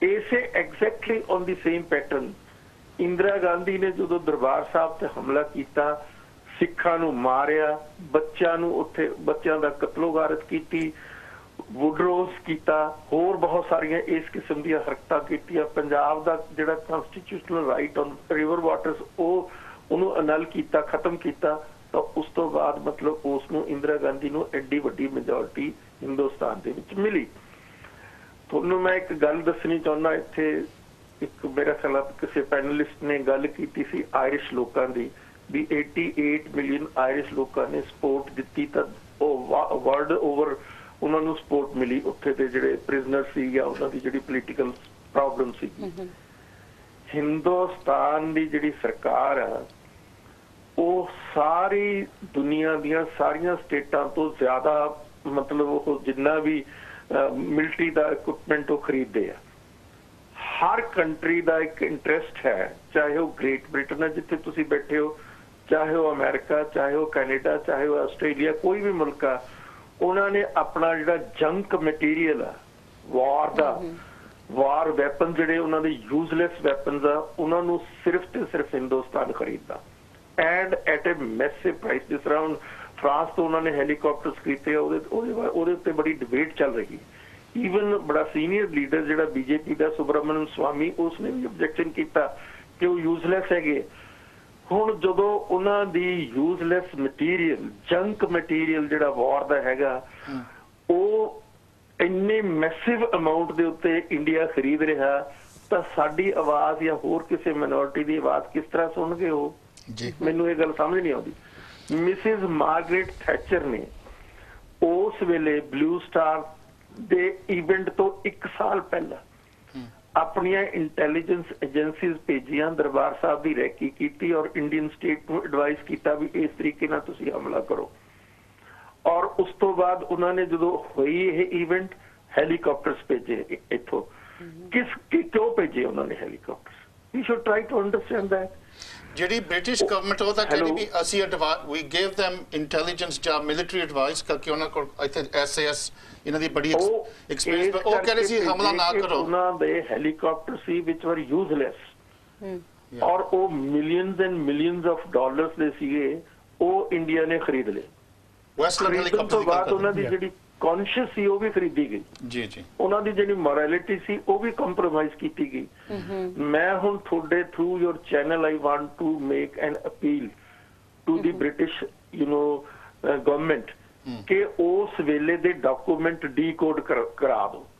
ਉੱਥੇ ਇਲੈਕਸ਼ਨਾਂ ਹੋ ਰਹੀਆਂ, you should raise a voice. The Sikh community of Great Britain who are quite a reasonable, number of electorate with them, they should request the British government that they should decode those documents which were, which have lots of information going into the details of how they sent who made the request and how they sent those intelligence agencies to do recce and how the helicopters were provided to attack the innocent Sikhs living in okay Dr. Saab, if I could just ਇਹ ਗੱਲ ਬੜੀ important ਹੈ। ਇਸ ਗੱਲ ਦੇ ਵਿੱਚ ਸਾਰੀਆਂ ਜਿਹੜੀਆਂ ਇੱਥੇ ਪੋਲੀਟੀਕਲ ਪਾਰਟੀਆਂ ਗ੍ਰੇਟ ਬ੍ਰਿਟਨ ਦੇ ਵਿੱਚ ਇਲੈਕਸ਼ਨ ਲੜ ਰਹੀਆਂ, ਉਹ ਉਹਨਾਂ ਦਾ ਧਿਆਨ ਇਸ ਗੱਲ ਬਾਰੇ ਲਾਓ ਔਰ ਉਹਨਾਂ ਤੋਂ ਇਹ ਡਿਮਾਂਡ ਕਰੋ ਵੀ ਤੁਸੀਂ ਸਾਨੂੰ ਉਹ ਸਾਰੇ ਡਾਕੂਮੈਂਟ ਡੀਕੋਡ ਕਰੋ, ਉਹਦੇ ਨਾਲ ਤੁਹਾਨੂੰ ਮੈਸਿਵ ਇਨਫੋਰਮੇਸ਼ਨ ਮਿਲੇਗੀ। ਢਿੱਲੋਂ ਸਾਹਿਬ, ਮੈਂ ਕਿਉਂਕਿ ਮੈਂ ਚਾਹੁੰਦਾ ਇਹ ਕਾਫੀ ਇੰਪੋਰਟੈਂਟ ਪੁਆਇੰਟ ਆ, ਮੈਂ ਥੋੜਾ ਜਿਹਾ ਜਸਪਾਲ ਸਿੰਘ ਨੂੰ ਵੀ ਪੁੱਛਣਾ ਚਾਹੁੰਦਾ। ਜਸਪਾਲ ਸਿੰਘ, ਇਹ ਜੋ ਢਿੱਲੋਂ ਸਾਹਿਬ ਨੇ ਗੱਲ ਕਹੀ ਹੈ ਬਿਲਕੁਲ ਦਰੁਸਤ ਆ ਕਿ ਅਜੇ ਬਹੁਤ ਇਨਫੋਰਮੇਸ਼ਨ ਬਾਹਰ ਆਉਣਾ, ਔਰ ਜਿਹੜੇ ਇੱਥੇ ਦੇ ਜਥੇਬੰਦੀਆਂ ਨੇ ਜਿਨ੍ਹਾਂ ਨੇ ਇੱਥੇ ਇੱਕ ਮੈਨੀਫੈਸਟੋ ਉਹਦੇ ਵਿੱਚ ਵੀ ਮੰਗ ਰੱਖੀ ਆ। ਪਰ ਤੁਸੀਂ ਯਕੀਨ ਕਰੋ, ਮੈਂ ਜੋ ਮਿਲੀਬੰਡ ਦੇ ਮੈਂ ਇੰਟਰਵਿਊ ਕੀਤੀ ਸੀ ਪਿੱਛੇ 2 ਵੀਕਾਂ ਹੋਈਆਂ, ਔਰ ਉਹਨੂੰ ਮੈਂ ਸਵਾਲ ਪੁੱਛਿਆ ਸੀ ਇਹ ਕਿ ਜੇ ਐਡ ਨੂੰ ਮੈਂ ਕਿਹਾ ਤੁਸੀਂ ਰਿਟਨ ਸਾਨੂੰ ਦਿੱਤੀ ਆ ਇਨ ਆਪੋਜੀਸ਼ਨ ਵੀ ਅਸੀਂ ਇਹ ਇਨਕੁਆਇਰੀ ਕਰਾਉਂਗੇ ਜੱਜ ਲੈਡ, ਪਰ ਮੈਂ ਕਿਹਾ ਜੇ ਤੁਸੀਂ ਜਿੱਤ ਕੇ ਕੀ ਤੁਸੀਂ ਕਰੋਗੇ ਤਾਂ ਉਹਦਾ ਜਵਾਬ ਪਤਾ ਕੀ ਸੀ? ਕਹਿੰਦਾ ਅਸੀਂ ਦੇਖੂਗੇ। ਸੋ ਉਹਨਾਂ ਦੀ ਸੁਰ ਜਿੱਤੇ ਵੀ ਹੈ ਨਹੀਂ ਤਾਂ ਉਹਨਾਂ ਦੀ ਸੁਰ ਬਦਲਣ ਲੱਗ ਪਈ ਆ। ਤਾਂ ਤੁਹਾਨੂੰ ਕੀ ਆਸ ਹੈ ਵੀ ਸਾਨੂੰ ਇਹ ਕੁਝ ਮਿਲੂਗਾ ਜਾਂ ਆਪਾਂ ਐਵੇਂ ਨਾ ਭੰਬਲ ਭੂਸੀਆਂ 'ਚ ਇਹ ਵੀ ਪੈ ਜਾਈਏ? ਦੇਖੋ ਨਹੀਂ ਜਸਪਾਲ ਸਿੰਘ ਜੀ ਨੂੰ ਜਵਾਬ ਦੇ ਦਿਓ, ਫਿਰ ਮੁੜ ਕੇ ਆ ਜਿਓ। ਹਾਂਜੀ ਜਸਪਾਲ ਸਿੰਘ ਜੀ। ਡਾਕਟਰ ਸਾਹਿਬ ਨੇ ਗੱਲ ਕੀਤੀ ਹੈਗੀ ਹੈ ਕੋਈ ਇਨਕੁਆਇਰੀ। ਢਿੱਲੋਂ ਸਾਹਿਬ ਜੀ, ਢਿੱਲੋਂ ਸਾਹਿਬ ਇੱਕ ਮਿੰਟ ਸਾਡੇ ਜਸਪਾਲ ਸਿੰਘ ਨੂੰ ਜਵਾਬ ਦੇ ਦਿੰਦੇ, ਫਿਰ ਆਪਾਂ ਤੁਹਾਡੇ ਕੋਲ ਬਾਅਦ ਚਾਹੋਗੇ ਜੀ। ਹਾਂਜੀ ਓਕੇ। ਮੈਂ ਉਹ ਗੱਲ ਕਹਿਣ ਲੱਗਾ ਸੀ, ਡਾਕਟਰ ਸਾਹਿਬ ਨੂੰ ਗੱਲ ਕੀਤੀ ਹੈ ਵੀ ਜਿੰਨਾ ਵੀ ਜੰਕ ਹੈਗਾ ਉਹ ਸਾਰਾ ਕੁਝ ਇੰਡੀਆ ਨੂੰ ਭੇਜ ਰਹੇ ਹੈਗੇ ਆ, ਪੈਸੇ ਦੇ ਰਹੇ ਹੈਗੇ, ਸਾਰਾ ਸੌਦਾ ਹੋ ਰਿਹਾ ਹੈਗਾ। ਪਰ ਸਭ ਤੋਂ ਵੱਡੀ ਇੱਕ ਹੋਰ ਗੱਲ ਹੈਗੀ ਆ, ਜਿਹੜੀ ਕਾਮਨਵੈਲਥ ਹੈ ਨਾ, ਕਾਮਨਵੈਲਥ ਦੇ ਵਿੱਚ 57 ਕੰਟਰੀਜ਼ ਹੈਗੇ ਆ ਜਿਨ੍ਹਾਂ ਨੇ ਸਾਬਕਾ ਬ੍ਰਿਟਿਸ਼ ਜਿਹੜੇ ਅੰਪਾਇਰ ਦੇ ਹਿੱਸੇ ਸੀਗੇ, ਉਹਦੇ ਵਿੱਚ ਇੰਡੀਆ ਇੱਕ ਬਹੁਤ ਵੱਡੀ ਤਾਕਤ ਹੈਗੀ ਆ। ਜਿਹੜੀਆਂ ਟ੍ਰੀਟੀਜ਼ ਇਹਨਾਂ ਨੇ ਜਦੋਂ ਟ੍ਰਾਂਸਫਰ ਆਫ ਪਾਵਰ 15 ਅਗਸਤ ਨੂੰ ਹੋਈ ਹੈ ਇੰਡੀਆ ਦੀ, ਜਦੋਂ ਬ੍ਰਿਟਿਸ਼ ਉੱਥੋਂ ਆਇਆ ਹੈਗਾ, ਇਹਨਾਂ ਦੀ ਜਿਹੜੀ ਟ੍ਰੀਟੀਜ਼ ਹੋਈਆਂ ਹੈਗੀਆਂ ਉਹਦੇ ਵਿੱਚ ਇੰਡੀਆ ਦੇ ਨਾਲ ਇਹਨਾਂ ਦੇ ਸਮਝੌਤੇ ਹੋ ਚੁੱਕੇ ਹੈਗੇ ਆ, ਕਿਹੜੀਆਂ ਚੀਜ਼ਾਂ ਅਸੀਂ ਤੁਹਾਡੇ ਨਾਲ ਕਰਾਂਗੇ, ਕਿਹੜੀਆਂ ਚੀਜ਼ਾਂ ਨਹੀਂ ਕਰਾਂਗੇ। ਤੇ ਉਸ ਟ੍ਰੀਟੀ ਦੇ ਅਧੀਨ ਹੀ ਹੁਣ ਅਸੀਂ ਕਈ ਵਾਰ ਅੱਗੇ ਵੀ ਗੱਲ ਕੀਤੀ ਹੈਗੀ ਹੈ ਵੀ ਸਾਨੂੰ ਇਸ ਚੀਜ਼ ਤੇ ਜ਼ੋਰ ਦੇਣਾ ਚਾਹੀਦਾ, ਜੇ ਇੰਡੀਆ ਕਾਮਨਵੈਲਥ ਦਾ ਕੰਟਰੀ ਦਾ ਇੱਕ ਹਿੱਸਾ ਹੈਗਾ ਜਾਂ ਉਹਦਾ ਮੈਂਬਰ ਹੈਗਾ, ਜਿਹੜੇ ਸਿੱਖ ਉੱਥੇ ਰਹਿ ਰਹੇ ਹੈਗੇ ਆ, ਪੰਜਾਬੀ ਉੱਥੇ ਰਹਿ ਰਹੇ ਹੈਗੇ ਆ, ਉਹ ਵੀ ਤਾਂ ਕਾਮਨਵੈਲਥ ਦਾ ਹਿੱਸਾ ਹੀ ਹੈ ਨਾ। ਅਸੀਂ ਬ੍ਰਿਟਿਸ਼ ਲੋਕ ਜਿਹੜੇ ਹੈਗੇ, ਬ੍ਰਿਟਿਸ਼ ਸਿੱਖ ਹੈਗੇ, ਤਾਂ ਕਾਮਨਵੈਲਥ ਦੀ ਗੱਲ ਕਰਦੇ। India is a signature to UN convention on human rights, ਤਾਂ ਉਹਨੂੰ ਰਿਸਪੈਕਟ ਨਹੀਂ ਕਰਦੀ। ਯੂਐਨਓ ਤਾਂ ਬ੍ਰਿਟਿਸ਼ ਦੀ ਹੈ ਨਾ, ਯੂਐਨਓ ਅਮਰੀਕਾ ਤੇ ਬ੍ਰਿਟਿਸ਼ ਦੀ ਹੈ ਨਾ। ਨਹੀਂ, ਯੂਐਨਓ ਸਾਰੀ ਦੁਨੀਆ ਦੀ ਆ, ਪਰ ਇਹ ਇੱਕ ਲੀਗਲ ਮੈਂਡੇਟ ਉਹਦਾ। ਠੀਕ ਹੈ, ਬਹੁਤ ਵਧੀਆ ਗੱਲ ਹੈਗੀ, ਆਪਾਂ ਸਾਰਾ ਕੁਝ ਦੇਖ ਰਹੇ ਹਾਂ, ਆਪਾਂ ਪੜ੍ਹ ਰਹੇ ਹਾਂ ਕਿ ਸੁਣ ਰਹੇ ਹੈਗੇ ਆ, ਪਰ ਰਿਐਲਿਟੀ ਇਹੀ ਆ ਵੀ ਇਹ ਜਿਹੜੀ ਯੂਐਨਓ ਹੈਗੀ ਆ ਉਹ ਇਹਨਾਂ ਦੀ ਪੈਸੇ ਦਿੱਤੇ ਹੋਏ ਉਹਨਾਂ ਦੀ ਇੱਕ ਚਰਖੀ ਦੇ ਆ। ਅੱਛਾ, ਮੇਰਾ ਖਿਆਲ ਸਾਡੀ ਜਿਹੜਾ ਸਾਡੀ ਲਾਈਨ ਹੈ ਨਾ, ਢਿੱਲੋਂ ਸਾਹਿਬ ਤੁਸੀਂ ਨਾਲ ਹੀ ਆ? ਹਾਂਜੀ, ਮੈਂ ਸੁਣ ਰਿਹਾ। ਅੱਛਾ ਢਿੱਲੋਂ ਸਾਹਿਬ, ਕਿਉਂਕਿ ਸਾਡੀ ਜਿਹੜੀ ਲਾਈਨ ਕਾਫੀ ਕੱਟ ਹੋ ਰਹੀ, ਮੈਂ ਤੁਹਾਨੂੰ 2-4 ਮਿੰਟ ਦਊਂਗਾ, ਤੁਸੀਂ ਜੋ ਤੁਸੀਂ ਆਪਣੇ ਵਿਚਾਰ ਇਸ ਪ੍ਰੋਗਰਾਮ 'ਚ ਦੇਣੇ, ਕਿਉਂਕਿ ਫਿਰ ਵਾਰ-ਵਾਰ ਕੱਟ ਹੋ ਜਾਂਦਾ। ਸੋ ਤੁਸੀਂ 4-5 ਮਿੰਟ ਤੁਸੀਂ ਲੈ ਲਓ। ਇੱਕ ਇਹ ਵੀ ਸਾਨੂੰ ਦੱਸੋ ਵੀ ਜਿਹੜੀ ਹਿੰਦੁੱਤਵ ਜੋ ਹਿੰਦੁਸਤਾਨ ਦੇ ਵਿੱਚ ਬਹੁਤ ਜ਼ੋਰ ਨਾਲ ਹੁਣ ਉੱਥੇ ਤਾਕਤਵਰ ਹੋ ਰਹੀ ਆ, ਕਿ ਇਹ ਸਿੱਖਾਂ ਨੂੰ ਇੱਕ ਐਗਜ਼ਿਸਟੈਂਸ਼ੀਅਲ ਥ੍ਰੈਟ ਹੈਗਾ, ਵੀ ਸਿੱਖਾਂ ਦੀ ਹੋਂਦ ਨੂੰ ਥ੍ਰੈਟ ਵੀ ਹੈਗਾ? ਤੁਸੀਂ ਇਹਦੇ ਬਾਰੇ ਮਾੜਾ ਜਿਹਾ ਦੱਸ ਦਿਓ ਜੀ। ਅੱਛਾ ਮੇਰਾ ਕੋਲ ਡ੍ਰੌਪ ਹੋ ਗਈ ਹੈ ਕਾਲ ਕੱਟ ਹੋ ਚਲੋ ਆਪਾਂ ਮੁੜ ਕੇ ਉਹਨਾਂ ਨੂੰ ਕਿਉਂਕਿ ਕਈ ਵਾਰੀ ਇਦਾਂ ਦਾ ਇੱਕ ਸਾਨੂੰ ਟੈਕਸ ਆਈ ਆ ਬੀਬੀ ਜਸਬੀਰ ਕੌਰ ਜੋ ਕਿ ਸਾਊਥਹੈਂਪਟਨ ਤੋਂ ਆਇਆ ਤਾਂ ਉਹ ਕਹਿ ਰਹੀ she says I think that the elections are nearly here and this is an opportunity to pressurize our MPs to release to pressurize India to release people like Bapu Singh. Well, Jasbir, actually Bapu Singh has been released, but she said it is very painful for us to witness such pain. Although he is elderly, we need inspiring people such as him, as he is an inspiration to us all. Definitely he is the inspiration to us all. Rupinder, ਤੁਸੀਂ ਕਿਉਂਕਿ ਤੁਹਾਨੂੰ ਵੀ ਬਹੁਤ inspiration ਦੇ ਰਿਹਾ ਨਾਲ ਤੁਹਾਡੇ father ਵੀ ਆ ਸੋ ਤੁਸੀਂ ਇਹਦੇ ਬਾਰੇ ਕੀ ਕਹਿਣਾ ਵੀ ਉਹਨਾਂ ਦੀ ਰੋਲ ਜੋ ਅਦਾ ਕਰ ਰਹੇ ਆ ਔਰ what else can he do ਬਾਹਰ ਵੀ ਆ ਕੇ ਕੀ ਉਹ ਹੁਣ ਬਹਿ ਜਾਣਗੇ ਜਾਂ ਹੋਰ ਕੁਝ ਕਰਨਗੇ ਤੁਸੀਂ ਇਹਦੇ ਬਾਰੇ ਕੀ ਦੱਸ ਸਕਦੇ ਆ ਉਹਨਾਂ ਦੀ ਸੰਘਰਸ਼ ਜਿਹੜਾ ਹੈਗਾ ਜੀ ਭੁੱਖ ਹੜਤਾਲ ਜਾਰੀ ਹੈ ਜੀ ਤੇ ਉਹਨਾਂ ਨੂੰ ਜੋ ਮੈਨੂੰ ਜਿੰਨਾ ਮੈਂ ਆਪਣੇ ਫਾਦਰ ਸਾਹਿਬ ਨੂੰ ਜਾਣਦੀ ਆ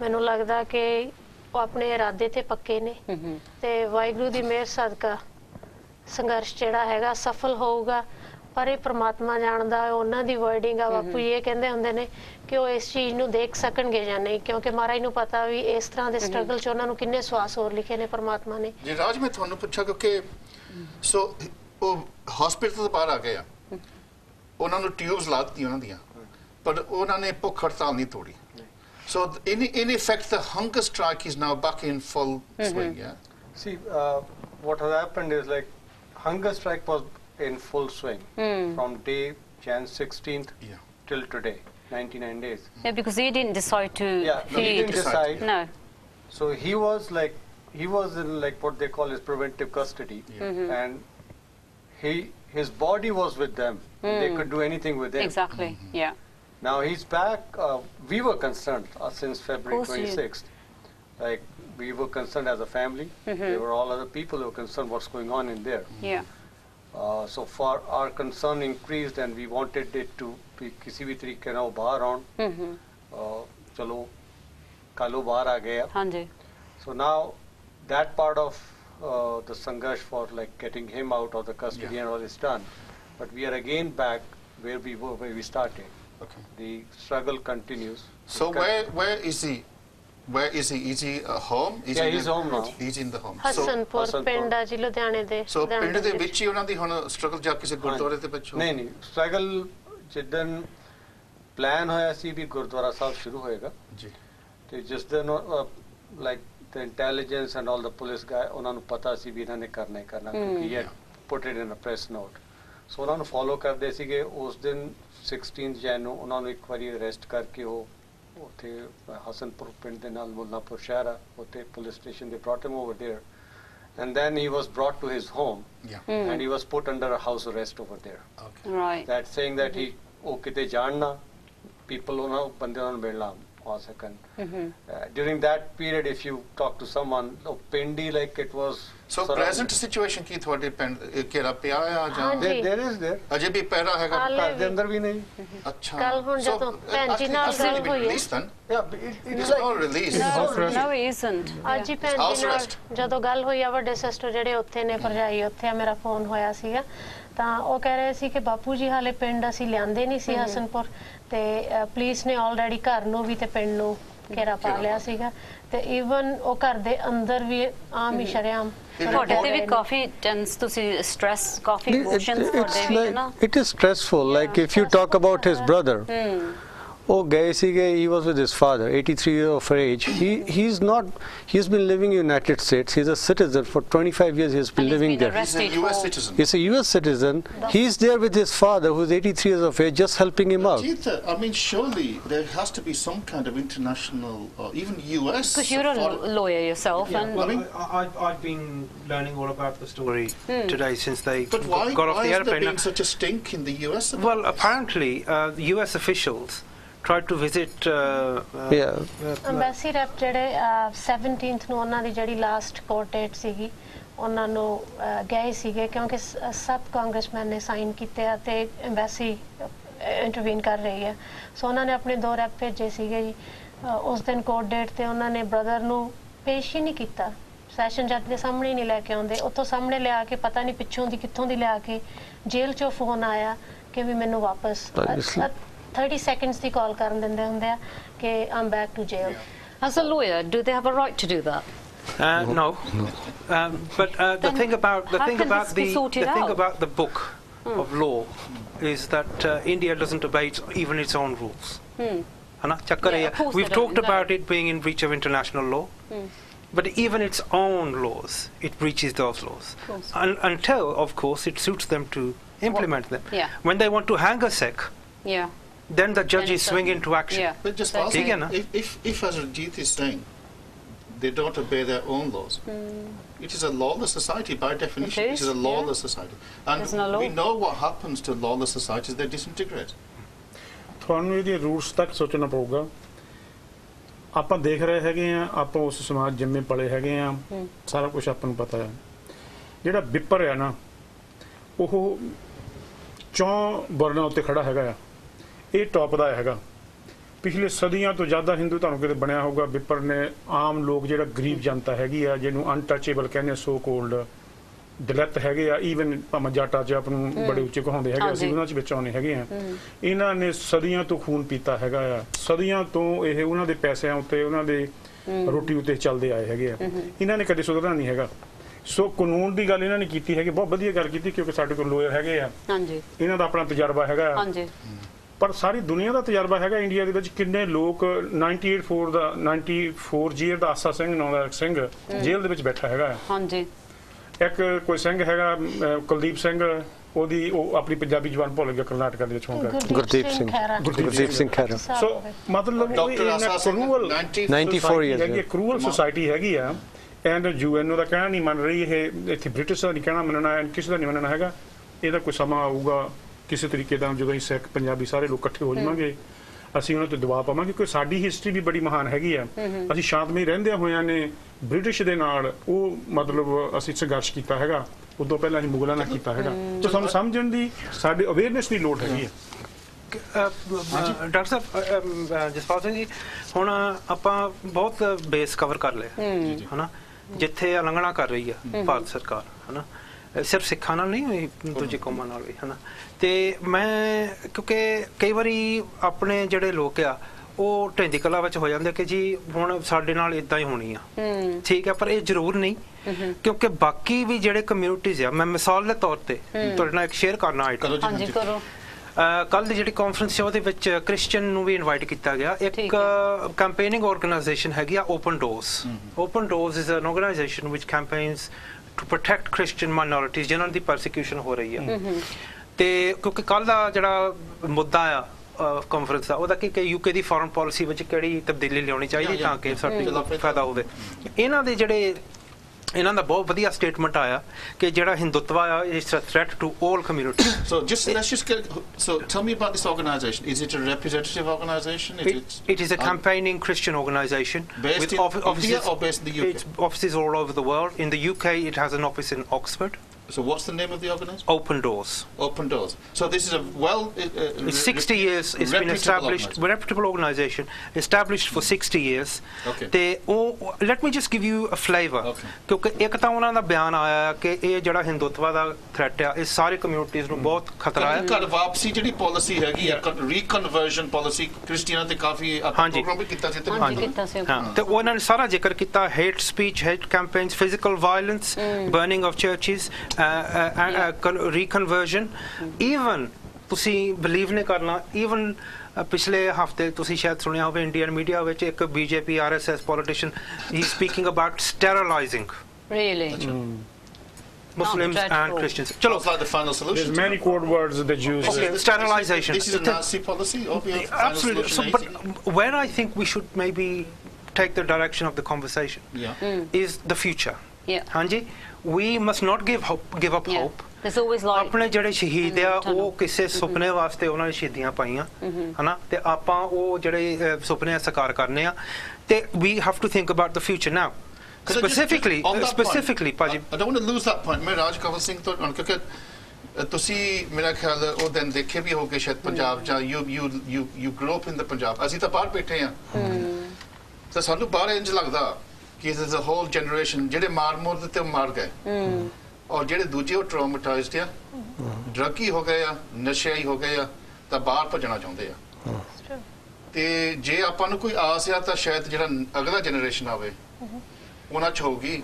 ਕਈ ਵਾਰੀ ਇਹ ਤਾਂ ਹੁੰਦਾ 3 ਪੀੜ੍ਹੀਆਂ ਟੱਪ ਕੇ ਫਿਰ ਉਹ ਕੌਨਸ਼ੀਅਸਨੈਸ ਹੁੰਦੀ ਆ। ਕੀ ਤੁਹਾਨੂੰ ਹੈ ਆਸ ਵੀ ਪੰਜਾਬ 'ਚ ਉਹ ਕ੍ਰਿਟੀਕਲ ਕੌਨਸ਼ੀਅਸਨੈਸ ਜਿਹੜੀ ਤੁਸੀਂ ਗੱਲ ਕਰਦੇ ਮੁੜ ਕੇ ਪੈਦਾ ਹੋ ਸਕਦੀ ਆ, ਪਰ ਇੱਕ ਨਵੇਂ ਰੂਪ ਦੇ ਨਾਲ? ਕਿਉਂਕਿ ਜੇ ਆਪਾਂ ਖੜਕੂਵਾਦ ਫਿਰ ਚੱਲ ਕੇ ਸਾਨੂੰ 30 ਸਾਲ ਮਾਰ ਕਿਉਂਕਿ ਸਾਡੇ ਕੋਲ ਨਾ ਤਾਂ ਕੋਈ ਆਰਮੀ ਹੈਗੀ ਆ ਨਾ ਕੋਈ ਸਾਡੇ ਕੋਲ ਤੋਪਾਂ ਹੈਗੀਆਂ। ਉਹ ਪੁਰਾਣੇ ਜ਼ਮਾਨੇ ਦੇ ਜਿਹੜੇ ਜੰਗਾਂ ਜੁੱਧਾਂ ਸੀਗੀਆਂ ਉਹ ਸਮਾਂ ਉਹ ਮੈਡੀਵਲ ਪੀਰੀਅਡ ਸੀਗਾ। ਅੱਜ ਦੇ ਯੁੱਗ ਦੇ ਵਿੱਚ ਅਸੀਂ ਸਿਰਫ democratic ਜਾਂ ਇੱਕ ਦਲੀਲ ਦੇ ਨਾਲ ਹੀ ਲੜਾਈ ਲੜ ਸਕਦੇ ਹਾਂ ਨਾ? This is a very good question here. See, since 84, ਜਦੋਂ 84 ਹੋਇਆ, if you look, like some of us were young at that time, we have gone through one generation. There were people born 85, 86, 87. ਨੋਟਿੰਗਮ ਤੋਂ ਆਇਆ, ਉਹ ਕਹਿੰਦੇ ਮੈਨੂੰ ਲੱਗਦਾ ਵੀ ਅੱਜ ਕੌਮ ਦੀ ਜ਼ਮੀਰ ਮਰ ਗਈ ਆ, RSS ਤਾਂ ਬਾਦਲ ਇੱਕੋ ਹੀ ਹੋ ਗਏ ਆ। ਬੜਾ ਪੈਸਿਮਿਸਟਿਕ ਜਿਹਾ ਤੁਸੀਂ ਸਾਨੂੰ ਆਪਟਿਮਿਸਟਿਕ ਕਰੋ ਜੀ। ਅੱਛਾ, that's what I'm saying. We have to think like this thought process has to start. Since 84, I'm saying like 85, 86, 87, there were kids born. If you look at them today, maybe your kids were born at that time, they have the next generation gone now. ਉਹਨਾਂ ਬੱਚਿਆਂ ਦਾ ਵਿਆਹ ਹੋ ਗਿਆ, ਉਹਨਾਂ ਦੇ ਬੱਚੇ ਹੋ ਗਏ। We lost one generation. We could not connect with that generation. No. And if we don't reconnect with the generation coming up now, we are losing another one down. Right now, if you look at our youth, like starting from age 20 to 30, they're all done. So see, you go down to your airport when people are arriving from India, Punjab especially, ask them the stories about what's happening over there. Okay, the youth is khatam. I mean, youth de vich koi disda nahi. They have just completely destroyed them with all their motives of drugs and all that stuff. But if we don't take over to protect the next generation, and where are we losing? We are losing when we are not educating them with our vast history. So it's going back to re-educating. We have to re-educate. We have to tell them our core values. We have to connect them with our history. What has happened like 30 years back? ਉਹ ਅੱਜ ਦੇ ਬੱਚੇ ਨੂੰ ਅਸੀਂ ਉਹਨੂੰ connect ਨਹੀਂ ਕਰ ਰਹੇ। ਉਹ ਸਾਡੇ ਨਾਲ ਹੋਇਆ। We were present at that time ਜਦੋਂ 84, since 84 to 92 everything happened. ਤੇ ਅਸੀਂ ਉਹਨਾਂ ਨੂੰ we are just telling that, oh, that was a bad period, black period. That was not a black period. That was an oppression against us. And we have to make them understand in positive way that we need to fight again. ਜਿਸ ਤਰ੍ਹਾਂ ਭਾਈ ਸਾਹਿਬ ਹੁਣੀ ਗੱਲ ਕਰ ਰਹੇ ਹਨ ਕਿ ਅਸੀਂ ਸਾਡੇ ਆਪਣੇ ਲੋਕਾਂ ਨੂੰ ਐਜੂਕੇਟ ਕਰਨ ਦੀ ਲੋੜ ਆ, ਹਨਾ, ਬਿਲਕੁਲ ਸਹੀ ਆ ਗੱਲ। If I can just come back to this point. So we have Christian organizations here who are collaborating with us on this conference tomorrow. ਤੇ ਉਹ ਕਹਿ ਰਹੇ ਆ ਕਿ we are calling upon the UK. So this is Christian people talking, addressing the UK government कि on these issues of this Hindutva oppression of minorities. Okay, to take things up with Indian national leaders. Number 2, prioritize the rule of law. ਤੁਸੀਂ ਗੱਲ ਕਰ ਰਹੇ ਸੀ trade ਦੀ, ਹਨਾ? Trade, prioritize the rule of law and human rights in all trade, aid and diplomatic interactions with India. Like ethical foreign policy. So you prioritize human rights. So let's not, ਜਿਸ ਤਰ੍ਹਾਂ ਤੁਹਾਡੇ text ਨੇ ਜਿਹੜਾ ਮਤਲਬ hopeless ਥੋੜਾ ਜਿਹਾ tone ਸੀਗਾ ਉਹਨਾਂ ਦਾ ਟੈਕਸਟ, ਜ਼ਰੂਰੀ ਨਹੀਂ। ਦੇਖੋ ਇਹ ਬਹੁਤ ਲੰਮੇ ਸਟਰਗਲ ਹੁੰਦੇ ਆ। We have people who are singing from the same hymn sheet. Okay, they go on to just go on to say, why should a government who doesn't really care much about thousands of North Africans drowning in the Mediterranean care for our concerns or a majority goes on a hunger strike? Well, let's be realistic. Let me do that. And finally, they talked about taking this up not just bilaterally, but taking this up through the United Nations. Okay. So we should go bypass the UK government. No, they're asking the UK government to do this. Okay. So I'm saying, ਜੇ ਸਿੱਖ ਕਹਿ ਰਹੇ ਆ, ਜੇ Kashmiri, and there's going to be many Kashmiri representatives at the conference tomorrow. ਜੇ ਕਸ਼ਮੀਰੀ ਕਹਿ ਰਹੇ ਆ, ਜੇ Christians ਕਹਿ ਰਹੇ ਆ, ultimately, Dr. ਸਾਹਿਬ, politics takes time. ਤੁਹਾਨੂੰ ਪਤਾ, ਤੁਸੀਂ ਤਜਰਬੇਦਾਰ ਹੈਗੇ ਆ in political matters. Politics takes time. Eventually, the message will sink in. Now, can I just address your other texter from, I think, Southampton? ਜਿਨ੍ਹਾਂ ਨੇ ਕਿਹਾ ਕਿ ਇਹ ਬਹੁਤ ਵਧੀਆ ਮੌਕਾ ਹੈ, the election, this is the time to put the pressure on the politicians. So I endorse exactly what she said. Jasveer Kaur, I think. Yeah. I endorse exactly what she said. This is the time. For example, tomorrow's conference, and we have another 10-12 days before the general election. So just remind the viewers the timing, the place, just so if anybody, I mean, do they need to book or could they just turn up? No, they can just turn up. Just remind them when it is and where to go. Yeah? Okay, it is in the town hall in Birmingham, where the council chamber is located. Next door to the council. It's actually in the council chamber. Okay. Right. The actual council chamber is where it's taking place. What time? At 1 o'clock till 4 o'clock. And you've got various We have various speakers, including our guests from America, especially. Dr. Gurdarshan Singh was hopefully going to make it, but he unfortunately can't. But he will be joining by video link. We will have politicians there. I can, and just to add to the ray of hope, because I think after a discussion like this, it's necessary to have a bit of hope. Yeah, of course. I'm going to just share with you a statement sent to me by Fabian Hamilton MP. MP or Liverpool Leeds. Technically, no longer an MP since the election was called, but he's standing for re-election. He's the chair, or was the chair, of the all-party groups on Sikhs. So he's not a chair. Well, not until the election. He's hoping to be re-elected. Oh, right, So, and I think he's a very senior Labour politician, seen as an expert in foreign affairs. So, ਉਹਨਾਂ ਦਾ ਬਿਆਨ ਆਇਆ for our conference. ਤੇ ਉਹ ਕਹਿ ਰਹੇ ਆ ਕਿ ਉਹ ਰੈਕਗਨਾਈਜ਼ ਕਰ ਰਿਹਾ ਸਿੱਖਸ ਐਜ਼ ਅ ਨੇਸ਼ਨ ਉਹ ਕਹਿ ਰਹੇ ਆ ਕਿ ਤੁਹਾਡਾ ਜਿਹੜਾ ਸੈਲਫ ਡਿਟਰਮੀਨੇਸ਼ਨ ਦਾ ਹੱਕ ਹੈ it is not only a solution to the Punjab problem, it is the only solution. If you're interested in a peaceful solution, if you're serious about peace, and if you're serious about a solution, self-determination of the Sikh Qawm in its homeland is the only way forward. Baki ਉਹ ਕਹਿ ਰਹੇ ਆ Dr. Sahib, just let me just one final item ਕਿ ਜਿਹੜਾ genocide ਕੀਤਾ ਆ ਸਿੱਖਾਂ ਤੇ he is demanding that the UK government make efforts to bring an international court, like we had in Yugoslavia, like we had in Rwanda, an international tribunal together to punish the people who carried out the genocide of the Sikhs. I'm just thinking, Ranjit, that, if you think, everybody's saying it's going to be a hung parliament, yeah? Sure. And the Scottish nationalists might have an absolute crucial role. They are already on record as saying that they support the Sikhs' cause, yeah? So maybe that's another very fruitful kind of way to go, is to try and bring some of these minority, the Greens and Scots Nats. But I just want to read out a text, I think some very positive kind of ideas there. There's somebody else, Jassa and Satta Singh Khalsa. The Sikh struggle, like Baba Surat Singh, is not widely known, as unlike the IRA Bobby Sands hunger strike. They cannot affect or effectively lobby Western or Eastern governments. Also, Sikhs have limited media influence within Punjab. Media is also controlled by the politician Badal. Sikhs need to lobby effective people like cabinet ministers, not simply protest whereby no one knows what the protest is. So I think what he's saying is that we need to change our methodology.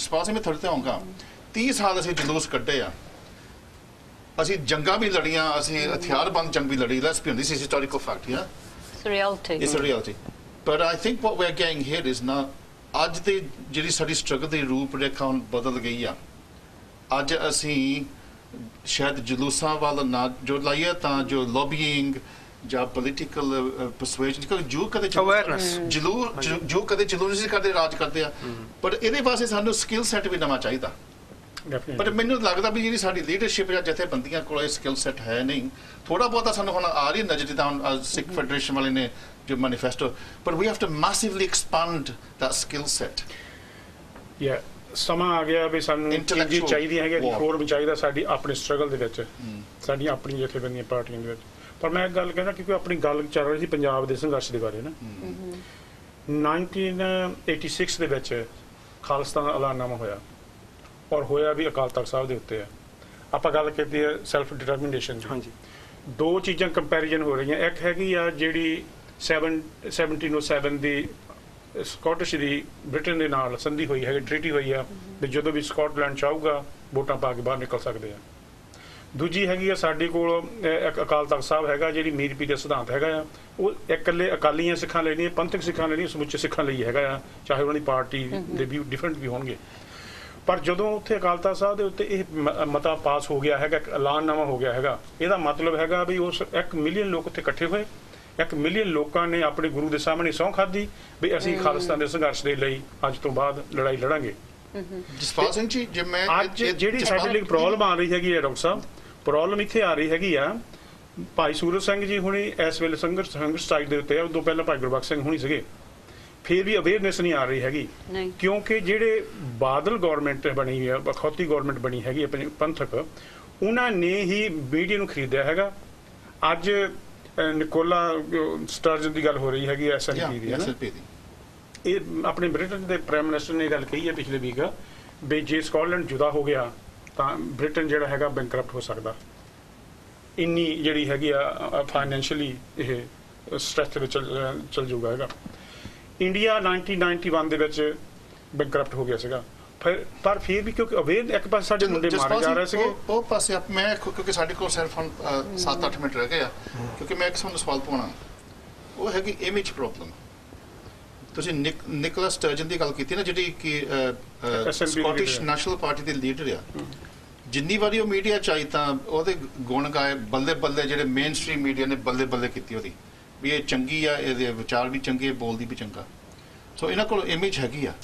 Let me finish the point. ਮੈਂ ਆਣੀ ਕਿ ਆਉਣਾ ਸੀਗਾ, so basically hunger strike ਦੇ ਨਾਲ ਨਹੀਂ, ਮੈਂ ਜਿਹੜਾ ਪੁਆਇੰਟ ਰੱਖਣਾ ਜਸਪਾਲ ਸਿੰਘ, ਮੇਰਾ ਪੁਆਇੰਟ ਜਿਹੜਾ ਤੁਸੀਂ it's got to be another way, Khalistan ਦੇ ਐਲਾਨਨਾਮੇ ਦੀ ਗੱਲ ਕੀਤੀ ਨਾ, 20-25 ਸਾਲ ਪਹਿਲਾਂ ਹੋਇਆ ਸੀਗਾ ਅਕਾਲ ਤਖਤ ਤੇ, ਸੋ ਰੈਕਗਨਾਈਜ਼ ਨਹੀਂ ਹੁੰਦਾ। ਪਰ ਜੇ ਮੈਂ ਕਹਿੰਦਾ ਭਾਈ 25 ਸਾਲਾਂ ਚ ਸਾਡੇ ਖਾਲਿਸਤਾਨ ਦਾ ਨਾਮ ਬਦਨਾਮੀ ਹੋਇਆ ਨਾ, ਤਾਂ ਇਹਨੂੰ ਚਮਕਾਇਆ ਗਿਆ, ਤਾਂ ਇਹ ਵੀ ਜੇ ਕਹਦੇ ਵੀ ਸ਼ਾਇਦ ਉਹ ਫੇਲ ਹੋ ਗਿਆ ਸੀਗਾ, 25 ਸਾਲ ਲੱਗ ਗਏ, ਉਹ ਕੁਝ ਕਿਤੇ ਪਹੁੰਚੇ ਨਹੀਂ। Do we need to start from scratch? ਆਜ਼ਾਦੀ ਤਾਂ ਲੈਣੀ ਆ, ਇਮੇਜ ਦੀ ਗੱਲ ਆਪਾਂ ਨੂੰ ਹੋਰ ਇੱਕ ਨਵੀਂ ਇਮੇਜ ਕਿਉਂ ਨਾ ਆਪਾਂ ਇਹ ਲਫ਼ਜ਼ ਨੂੰ ਇੱਕ ਪਾਸੇ ਰੱਖ ਦਈਏ, ਤਾਂ ਜਿਹੜਾ ਸਿਧਾਂਤ ਤੇ ਆਪਾਂ ਆਜ਼ਾਦੀ ਲੈਣੀ ਆ ਉਹ ਗੱਲ ਕਰੀਏ। ਇਹ ਉੱਥੇ ਆ ਰਿਹਾ ਸੀਗਾ ਅਸਲ ਦੇ ਵਿੱਚ ਰਣਜੀਤ ਨੇ ਵੀ ਉਹੀ ਗੱਲ ਕੀਤੀ ਸੀਗੀ, ਜਿੱਦਾਂ ਡੇਵਿਡ ਕੈਮਰਨ ਨੇ ਗੱਲ ਕਹੀ ਸੀ ਕਿ ਬੈਂਕਰਪਟ ਹੋ ਸਕਦਾ, ਪਰ ਇਹਦੇ ਬਾਵਜੂਦ ਵੀ SNP ਦੀ ਲੀਡਰ ਲਗਾਤਾਰ ਮੀਡੀਆ ਦੇ ਵਿੱਚ ਆ ਰਹੀ ਹੈਗੀ ਆ। ਬ੍ਰਿਟਿਸ਼ ਮੀਡੀਆ ਨੂੰ ਬਾਈਕਾਟ ਨਹੀਂ ਕੀਤਾ ਹੈਗਾ, ਉਹਨੂੰ ਬਲੈਕਆਊਟ ਨਹੀਂ ਕੀਤਾ ਹੈਗਾ, ਉਹ ਲਗਾਤਾਰ ਆ ਰਹੀ। ਉਹਨੇ ਦੇਖੋ ਤੁਸੀਂ ਤਾਂ ਜਿਹੜੀ ਮੈਂ ਗੱਲ ਕਹੀ, ਤੁਸੀਂ ਜਿਹੜੀ ਮੇਰੀ ਗੱਲ ਦਾ ਜਵਾਬ ਨਹੀਂ ਦਿੰਦੇ ਵੀ ਸਾਡੀ ਇਮੇਜ ਪ੍ਰੋਬਲਮ ਬਹੁਤ ਵੱਡੀ ਆ। ਇਮੇਜ ਕਦੇ ਨਹੀਂ ਬਣ ਰਿਹਾ ਹੈਗਾ। ਮੈਨੂੰ ਜਿਹੜਾ ਇੰਡੀਅਨ ਮੀਡੀਆ ਹੈਗਾ ਆ, ਪੰਜਾਬੀ ਮੀਡੀਆ ਹੈਗਾ, ਉਸਨੇ ਉਹਨੂੰ ਬਲੈਕਆਊਟ ਕੀਤਾ ਹੈਗਾ ਆ। ਹਾਂਜੀ, ਪੰਜਾਬ ਦੇ ਵਿੱਚ ਸ਼੍ਰੋਮਣੀ ਅਕਾਲੀ ਅੰਮ੍ਰਿਤਸਰ ਮਾਨ ਸਾਹਿਬ ਇਸ ਚੀਜ਼ ਦੇ ਉੱਤੇ ਡੈਮੋਕ੍ਰੈਟਿਕ ਤਰੀਕੇ ਦੇ ਨਾਲ ਲੜਾਈ ਲੜ ਰਹੇ ਨੇ, ਪਰ ਉਹਦਾ ਤੁਸੀਂ ਇਮੇਜ ਖਰਾਬ ਕਰ ਰਹੇ ਹੋ ਆਪ। Let me answer the question. Tactical government tactics. We're talking about tactics, है ना? ਜਿਹੜਾ ਆਪਣਾ ਮਿਸ਼ਨ ਹੈ ਆਜ਼ਾਦੀ ਦਾ, it is no self-respecting Sikh, ਮੈਂ ਕਹੂੰਗਾ, can oppose that. ਠੀਕ ਹੈ, ਜਿੱਥੇ 10ਵੇਂ ਪਾਤਸ਼ਾਹ ਨੇ ਇੱਕ ਪ੍ਰਮਾਣ ਕੀਤਾ, ਰਾਜ ਕਰੇਗਾ Khalsa, I cannot envisage a self-respecting Sikh who can argue against that. ਮੈਂ ਜੋ ਛੋਟ ਵਿੱਚ ਕਰਾਂ, ਜਿਹੜਾ ਲਫ਼ਜ਼ ਖਾਲਿਸਤਾਨ ਦਾ, ਭਾਈ ਸਾਹਿਬ ਉਹਨਾਂ ਨੇ ਸਹੀ ਗੱਲ ਕੀਤੀ ਹੈ ਕਿ ਸਰਬੱਤ ਖਾਲਸੇ ਵੱਲੋਂ ਐਲਾਨ ਹੋਇਆ ਕਿ ਇਹ ਸਾਡਾ ਕੌਮ ਦਾ ਮਿਸ਼ਨ ਹੈ। When that has happened, we have as individuals we have no right to argue with that, ਹੈ ਨਾ, ਇਹ ਕੌਮ ਦਾ ਫੈਸਲਾ ਹੈ। ਦੂਸਰੀ ਗੱਲ ਹੈ ਜਿਹੜੀ ਬਦਨਾਮੀ ਆ ਉਹ ਇੰਡੀਅਨ ਪ੍ਰੋਪੇਗੈਂਡਾ ਮਸ਼ੀਨ ਨੇ ਕਰਾਈ ਆ, ਹਾਂਜੀ, ਤੇ we can counter that. Ultimately ਜਿਹੜੇ ਬਾਹਰ ਬੈਠੇ ਸਿੱਖ ਅਮਰੀਕਾ ਵਿੱਚ ਬੈਠੇ ਆ, ਇੰਗਲੈਂਡ ਵਿੱਚ ਬੈਠੇ ਆ, ਯੂਰਪ ਵਿੱਚ ਬੈਠੇ ਆ, we will counter this propaganda. ਹੌਲੀ ਹੌਲੀ ਆਪਣੀ ਕਾਬਲੀਅਤ ਉਹ ਵੱਧ ਰਹੀ ਆ ਇਸ ਪੱਖੋਂ।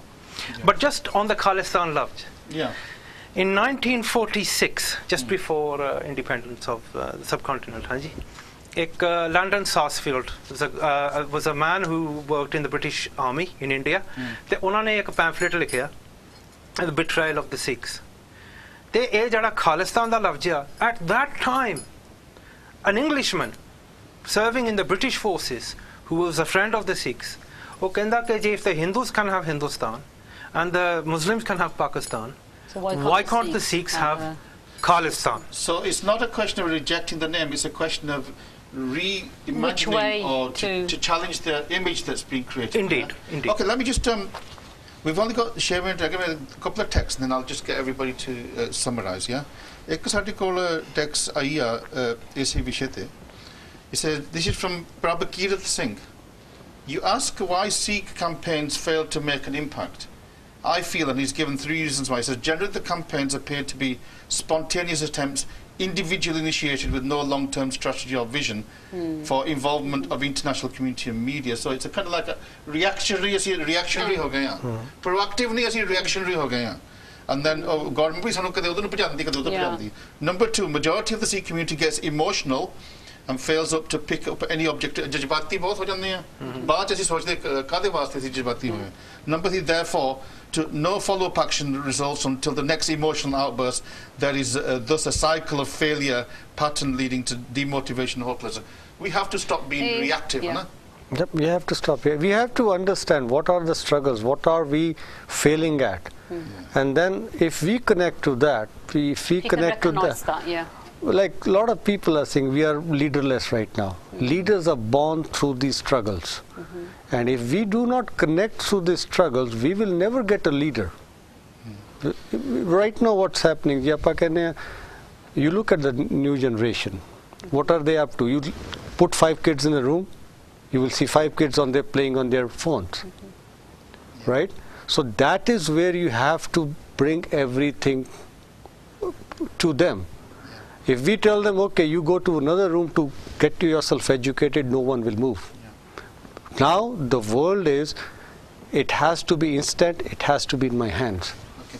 Just pausing the last text, and then we'll do just last 30. Somebody said, if we cannot even simply run a gurdwara, how can we run a country?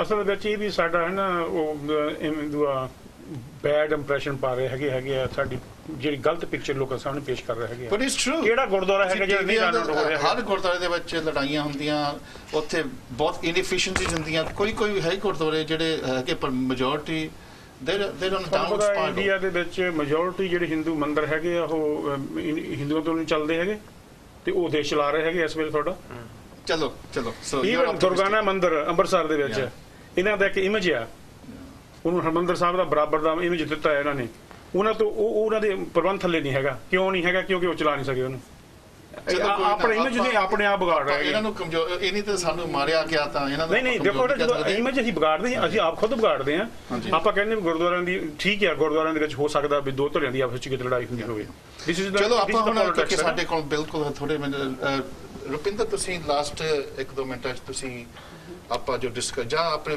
ਪਿਤਾ ਜੀ ਬਾਰੇ ਕੋਈ ਸੰਗਤਾਂ ਦੇ ਨਾਲ ਕੀ ਸ਼ੇਅਰ ਕਰਨਾ ਚਾਹੋਗੇ ਸੰਗਤਾਂ ਨਾਲ ਇਹ ਹੈ ਜੀ ਕਿ ਉਹਨਾਂ ਨੇ ਅੰਨਾ ਹਜ਼ਾਰੇ ਵੇਲੇ ਵੀ ਮੈਂ ਤੁਹਾਨੂੰ ਦੱਸਣਾ ਸੀ 5 ਸਾਲ ਪਹਿਲਾਂ ਮੈਂ ਤਾਂ ਪਹਿਲਾਂ ਤੁਹਾਨੂੰ 40 ਸਾਲ ਪਹਿਲਾਂ ਦੀ ਗੱਲ ਦੱਸੀ ਸੀ ਜਦੋਂ ਟੀਚਰ ਸੀਗੇ 5 ਸਾਲ ਪਹਿਲਾਂ ਜਦੋਂ ਅੰਨਾ ਹਜ਼ਾਰੇ ਨੇ ਭ੍ਰਿਸ਼ਟਾਚਾਰ ਜਿਹੜਾ ਉਹਦੇ ਬਾਰੇ ਲੋਕ ਬਿੱਲ ਬਾਰੇ ਹੰਗਰ ਸਟ੍ਰਾਈਕ ਤੇ ਗਏ ਸੀ ਉਦੋਂ ਮੇਰੇ ਫਾਦਰ ਸਾਹਿਬ ਨੇ ਵੀ ਹੰਗਰ ਸਟ੍ਰਾਈਕ ਕੀਤੀ ਸੀ ਤੇ 10 ਘੰਟੇ ਅੰਨਾ ਹਜ਼ਾਰੇ ਤੋਂ ਵੱਧ ਕੀਤੀ ਸੀ ਉਦੋਂ ਪੰਜਾਬ ਦਾ ਮੀਡੀਆ ਤੇ ਐਡਮਿਨਿਸਟ੍ਰੇਸ਼ਨ ਕਹਿ ਰਹੀ ਸੀ ਕਿ ਬਾਪੂ ਸੂਰਤ ਸਿੰਘ ਖਾਲਸਾ ਇਜ਼ ਉੱਜਲਵਾਦੀ ਉਸ ਦਿਨ ਉਹ ਉੱਜਲਵਾਦੀ ਸੀ ਤੇ ਉਹਨਾਂ ਨੂੰ ਕੁਝ ਵੀ ਇਸ ਤਰ੍ਹਾਂ ਦਾ ਟਾਰਚਰ ਨਹੀਂ ਸੀ ਕੀਤਾ ਗਿਆ ਜਿਹੜਾ ਹੁਣ ਮੈਂਟਲੀ ਤੇ ਫਿਜ਼ੀਕਲੀ ਉਹਨਾਂ ਨੂੰ ਕੀਤਾ ਗਿਆ ਤੇ ਉਦੋਂ ਉਹ ਉੱਜਲਵਾਦੀ ਸੀ ਅੱਜ ਉਹ ਉਗਰਵਾਦੀ ਨੇ ਸੋ ਜਦੋਂ ਸਿੱਖਾਂ ਦੀ ਗੱਲ ਆ ਜਾਂਦੀ ਆ ਤਾਂ ਆਪਾਂ 2 ਨੰਬਰ ਦੇ ਸ਼ਹਿਰੀ ਹੋ ਜਾਂਦੇ ਆ ਪਰ ਤੁਹਾਡਾ ਸਾਰਿਆਂ ਦਾ ਵੀਰ ਜੀ ਗੁਰਨਾਮ ਸਿੰਘ ਭੈਣ ਮਨਜੀਤ ਕੌਰ ਅਕਾਲ ਚੈਨਲ ਤੇ ਤੁਹਾਡੀ ਸਾਰੀ ਟੀਮ ਦਾ ਬਹੁਤ ਧੰਨਵਾਦ ਯੂਕੇ ਦੀ ਸੰਗਤ ਦਾ ਤੇ ਜਿਹੜਾ ਤੁਸੀਂ ਬਹੁਤ ਵੀਰ ਜੀ ਰਣਜੀਤ ਸਿੰਘ ਹੁਣੀ ਸਾਥ ਦੇ ਰਹੇ ਹੋ ਸਾਰੇ ਜਾਣੇ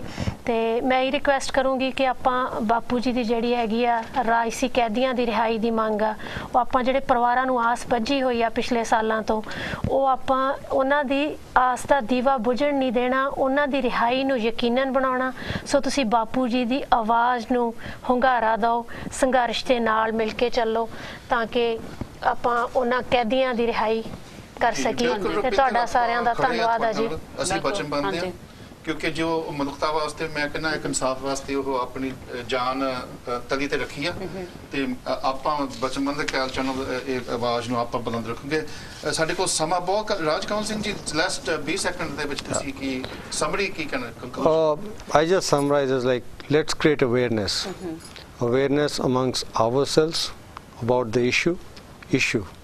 Second, awareness amongst other people around us. Could be your neighbor, could be a co-worker, could be anyone. You're walking Every one of us becomes the media. It becomes the media. You walk into a public office for something, tell him about your story. Tell him about the story of these people who are struggling. Spread the just awareness. Look at ਸਾਡਾ ਸਮਾਂ ਖਤਮ one sentence. ਮੈਂ ਤਾਂ ਇਹ ਗੱਲ ਕਹੂੰਗਾ ਵੀ India ਦੇ ਵਿੱਚ ਮਿਨੋਰਟੀ ਦੇ ਨਾਲ ਸਿੱਖਾਂ ਦੇ ਨਾਲ ਜਿਹੜਾ ਹੈਗਾ ਬੇਇਨਸਾਫੀ ਹੋ ਰਹੀ ਹੈਗੀ ਆ ਬਾਪੂ ਸੂਰ ਸਿੰਘ ਵਰਗੇ ਹੋਰ ਸੈਂਕੜੇ ਜਿਹੜੇ ਜੇਲ੍ਹਾਂ 'ਚ ਬੈਠੇ ਹੈਗੇ ਜਿਨ੍ਹਾਂ ਨਾਲ ਫਿਜ਼ੀਕਲੀ ਤੇ ਮੈਂਟਲੀ ਉਹਨਾਂ ਨੂੰ ਸਟ੍ਰੈਸ ਕੀਤਾ ਜਾ ਰਿਹਾ ਹੈਗਾ। ਉਹਨਾਂ ਦੀ ਆਵਾਜ਼ ਨੂੰ ਬੰਦ ਕਰਨ ਦੇ ਲਈ ਸਾਡੀ ਅਵੇਅਰਨੈਸ ਦੀ ਲੋੜ ਹੈਗੀ ਆ। ਅਸੀਂ ਬ੍ਰਿਟਿਸ਼ ਗਵਰਨਮੈਂਟ ਨੂੰ ਕਹੀਏ, ਅਸੀਂ ਅਮਰੀਕਨ ਨੂੰ ਕਹੀਏ, ਕੈਨੇਡੀਅਨ ਨੂੰ ਕਹੀਏ, ਯੂਰਪੀਅਨ ਨੂੰ ਕਹੀਏ, ਤਾਂ ਕਿ ਸਾਡਾ ਜਿਹੜਾ ਮੈਸੇਜ ਹੈ ਉਹ ਸਹੀ ਤਰੀਕੇ ਨਾਲ ਪਹੁੰਚ ਸਕੇ। Ranjit, one sentence, because I'm literally out of time now. I appeal to the UK Sangat to give maximum support to Bapu Swarup Singh's family and to the struggle. And one way of doing that is to attend to tomorrow's conference. 1 o'clock at Birmingham Council House. And give them their moral 1 o'clock, support. and if you want to offer solidarity, come there and you can listen and speak to these wonderful Yeah. So Manjeet, ਸਾਡਾ ਸਮਾਂ ਹੁਣ ਮੇਰਾ ਕਿਤੇ ਸਹਿਮਤ ਹੈ। ਮੈਂ ਬਹੁਤ ਧੰਨਵਾਦ ਤੁਹਾਡਾ ਸਾਰਿਆਂ ਦਾ ਕਰ ਰਿਹਾ ਤੁਸੀਂ ਅੱਜ ਆਏ ਆ ਚੱਲ ਕੇ Thank you. ਅਕਾਲ ਚੈਨਲ ਤੇ। ਸੋ ਬਿਲਕੁਲ ਮੈਂ ਰੁਪਿੰਦਰ ਦਾ, ਰਾਜ ਕੰਵਲ ਦਾ, ਜਸਪਾਲ ਸਿੰਘ, ਰਣਜੀਤ ਸਿੰਘ ਔਰ ਡਾਕਟਰ ਗੁਰਦਰਸ਼ਨ ਸਿੰਘ ਢਿੱਲੋਂ ਜਿਹਨਾਂ ਕਿ ਕੁਛ ਕਮਿਊਨੀਕੇਸ਼ਨ ਕਰਕੇ ਪੂਰਾ ਨਹੀਂ ਆਉਣਾ ਵਿਚਾਰ ਹੋਏ, ਪਰ ਫਿਰ ਵੀ ਆਪਾਂ ਉਹਨਾਂ ਨੂੰ ਜ਼ਰੂਰ ਪ੍ਰੋਗਰਾਮ ਤੇ ਲਿਆਉਂਗੇ। ਸੋ ਇੱਥੇ ਆਪਾਂ ਸਮਾਪਤੀ ਕਰਦੇ ਹਾਂ। ਸੋ ਵਿਊਅਰਾਂ ਦਾ ਵੀ ਧੰਨਵਾਦ ਹੈ, ਟੈਕਸਟਾਂ ਦਾ ਵੀ ਬਹੁਤ ਹੈ, ਤੇ ਭੁੱਲ ਚੁੱਕ ਮਾਫ ਕਰਨੀ। ਅਗਲੇ ਹਫਤੇ ਅਸੀਂ ਇੱਕ special Friday night live programme ਪੰਥ ਦੀ ਆਵਾਜ਼ ਇਲਫੋਰਡ 7 ਕਿੰਗਸ ਗੁਰਦੁਆਰਾ ਆਪਾਂ ਇਲੈਕਸ਼ਨ ਸਪੈਸ਼ਲ ਕਰਾਂਗੇ। ਸੋ ਤੁਸੀਂ ਉੱਥੇ ਪਹੁੰਚਿਓ, 7 ਤੋਂ ਲੈ ਕੇ 9 ਵਜੇ ਲਾਈਵ ਕਰਨਾ ਇਲਫੋਰਡ 7 ਕਿੰਗਸ ਗੁਰਦੁਆਰਾ ਇਲੈਕਸ਼ਨ ਸਪੈਸ਼ਲ। ਅੱਜ ਦੇ ਪ੍ਰੋਗਰਾਮ ਦੀ ਸਮਾਪਤੀ ਫਤਿਹ ਬੁਲਾਓ ਜੀ। ਵਾਹਿਗੁਰੂ ਜੀ ਕਾ ਖਾਲਸਾ, ਵਾਹਿਗੁਰੂ ਜੀ ਕੀ ਫਤਿਹ।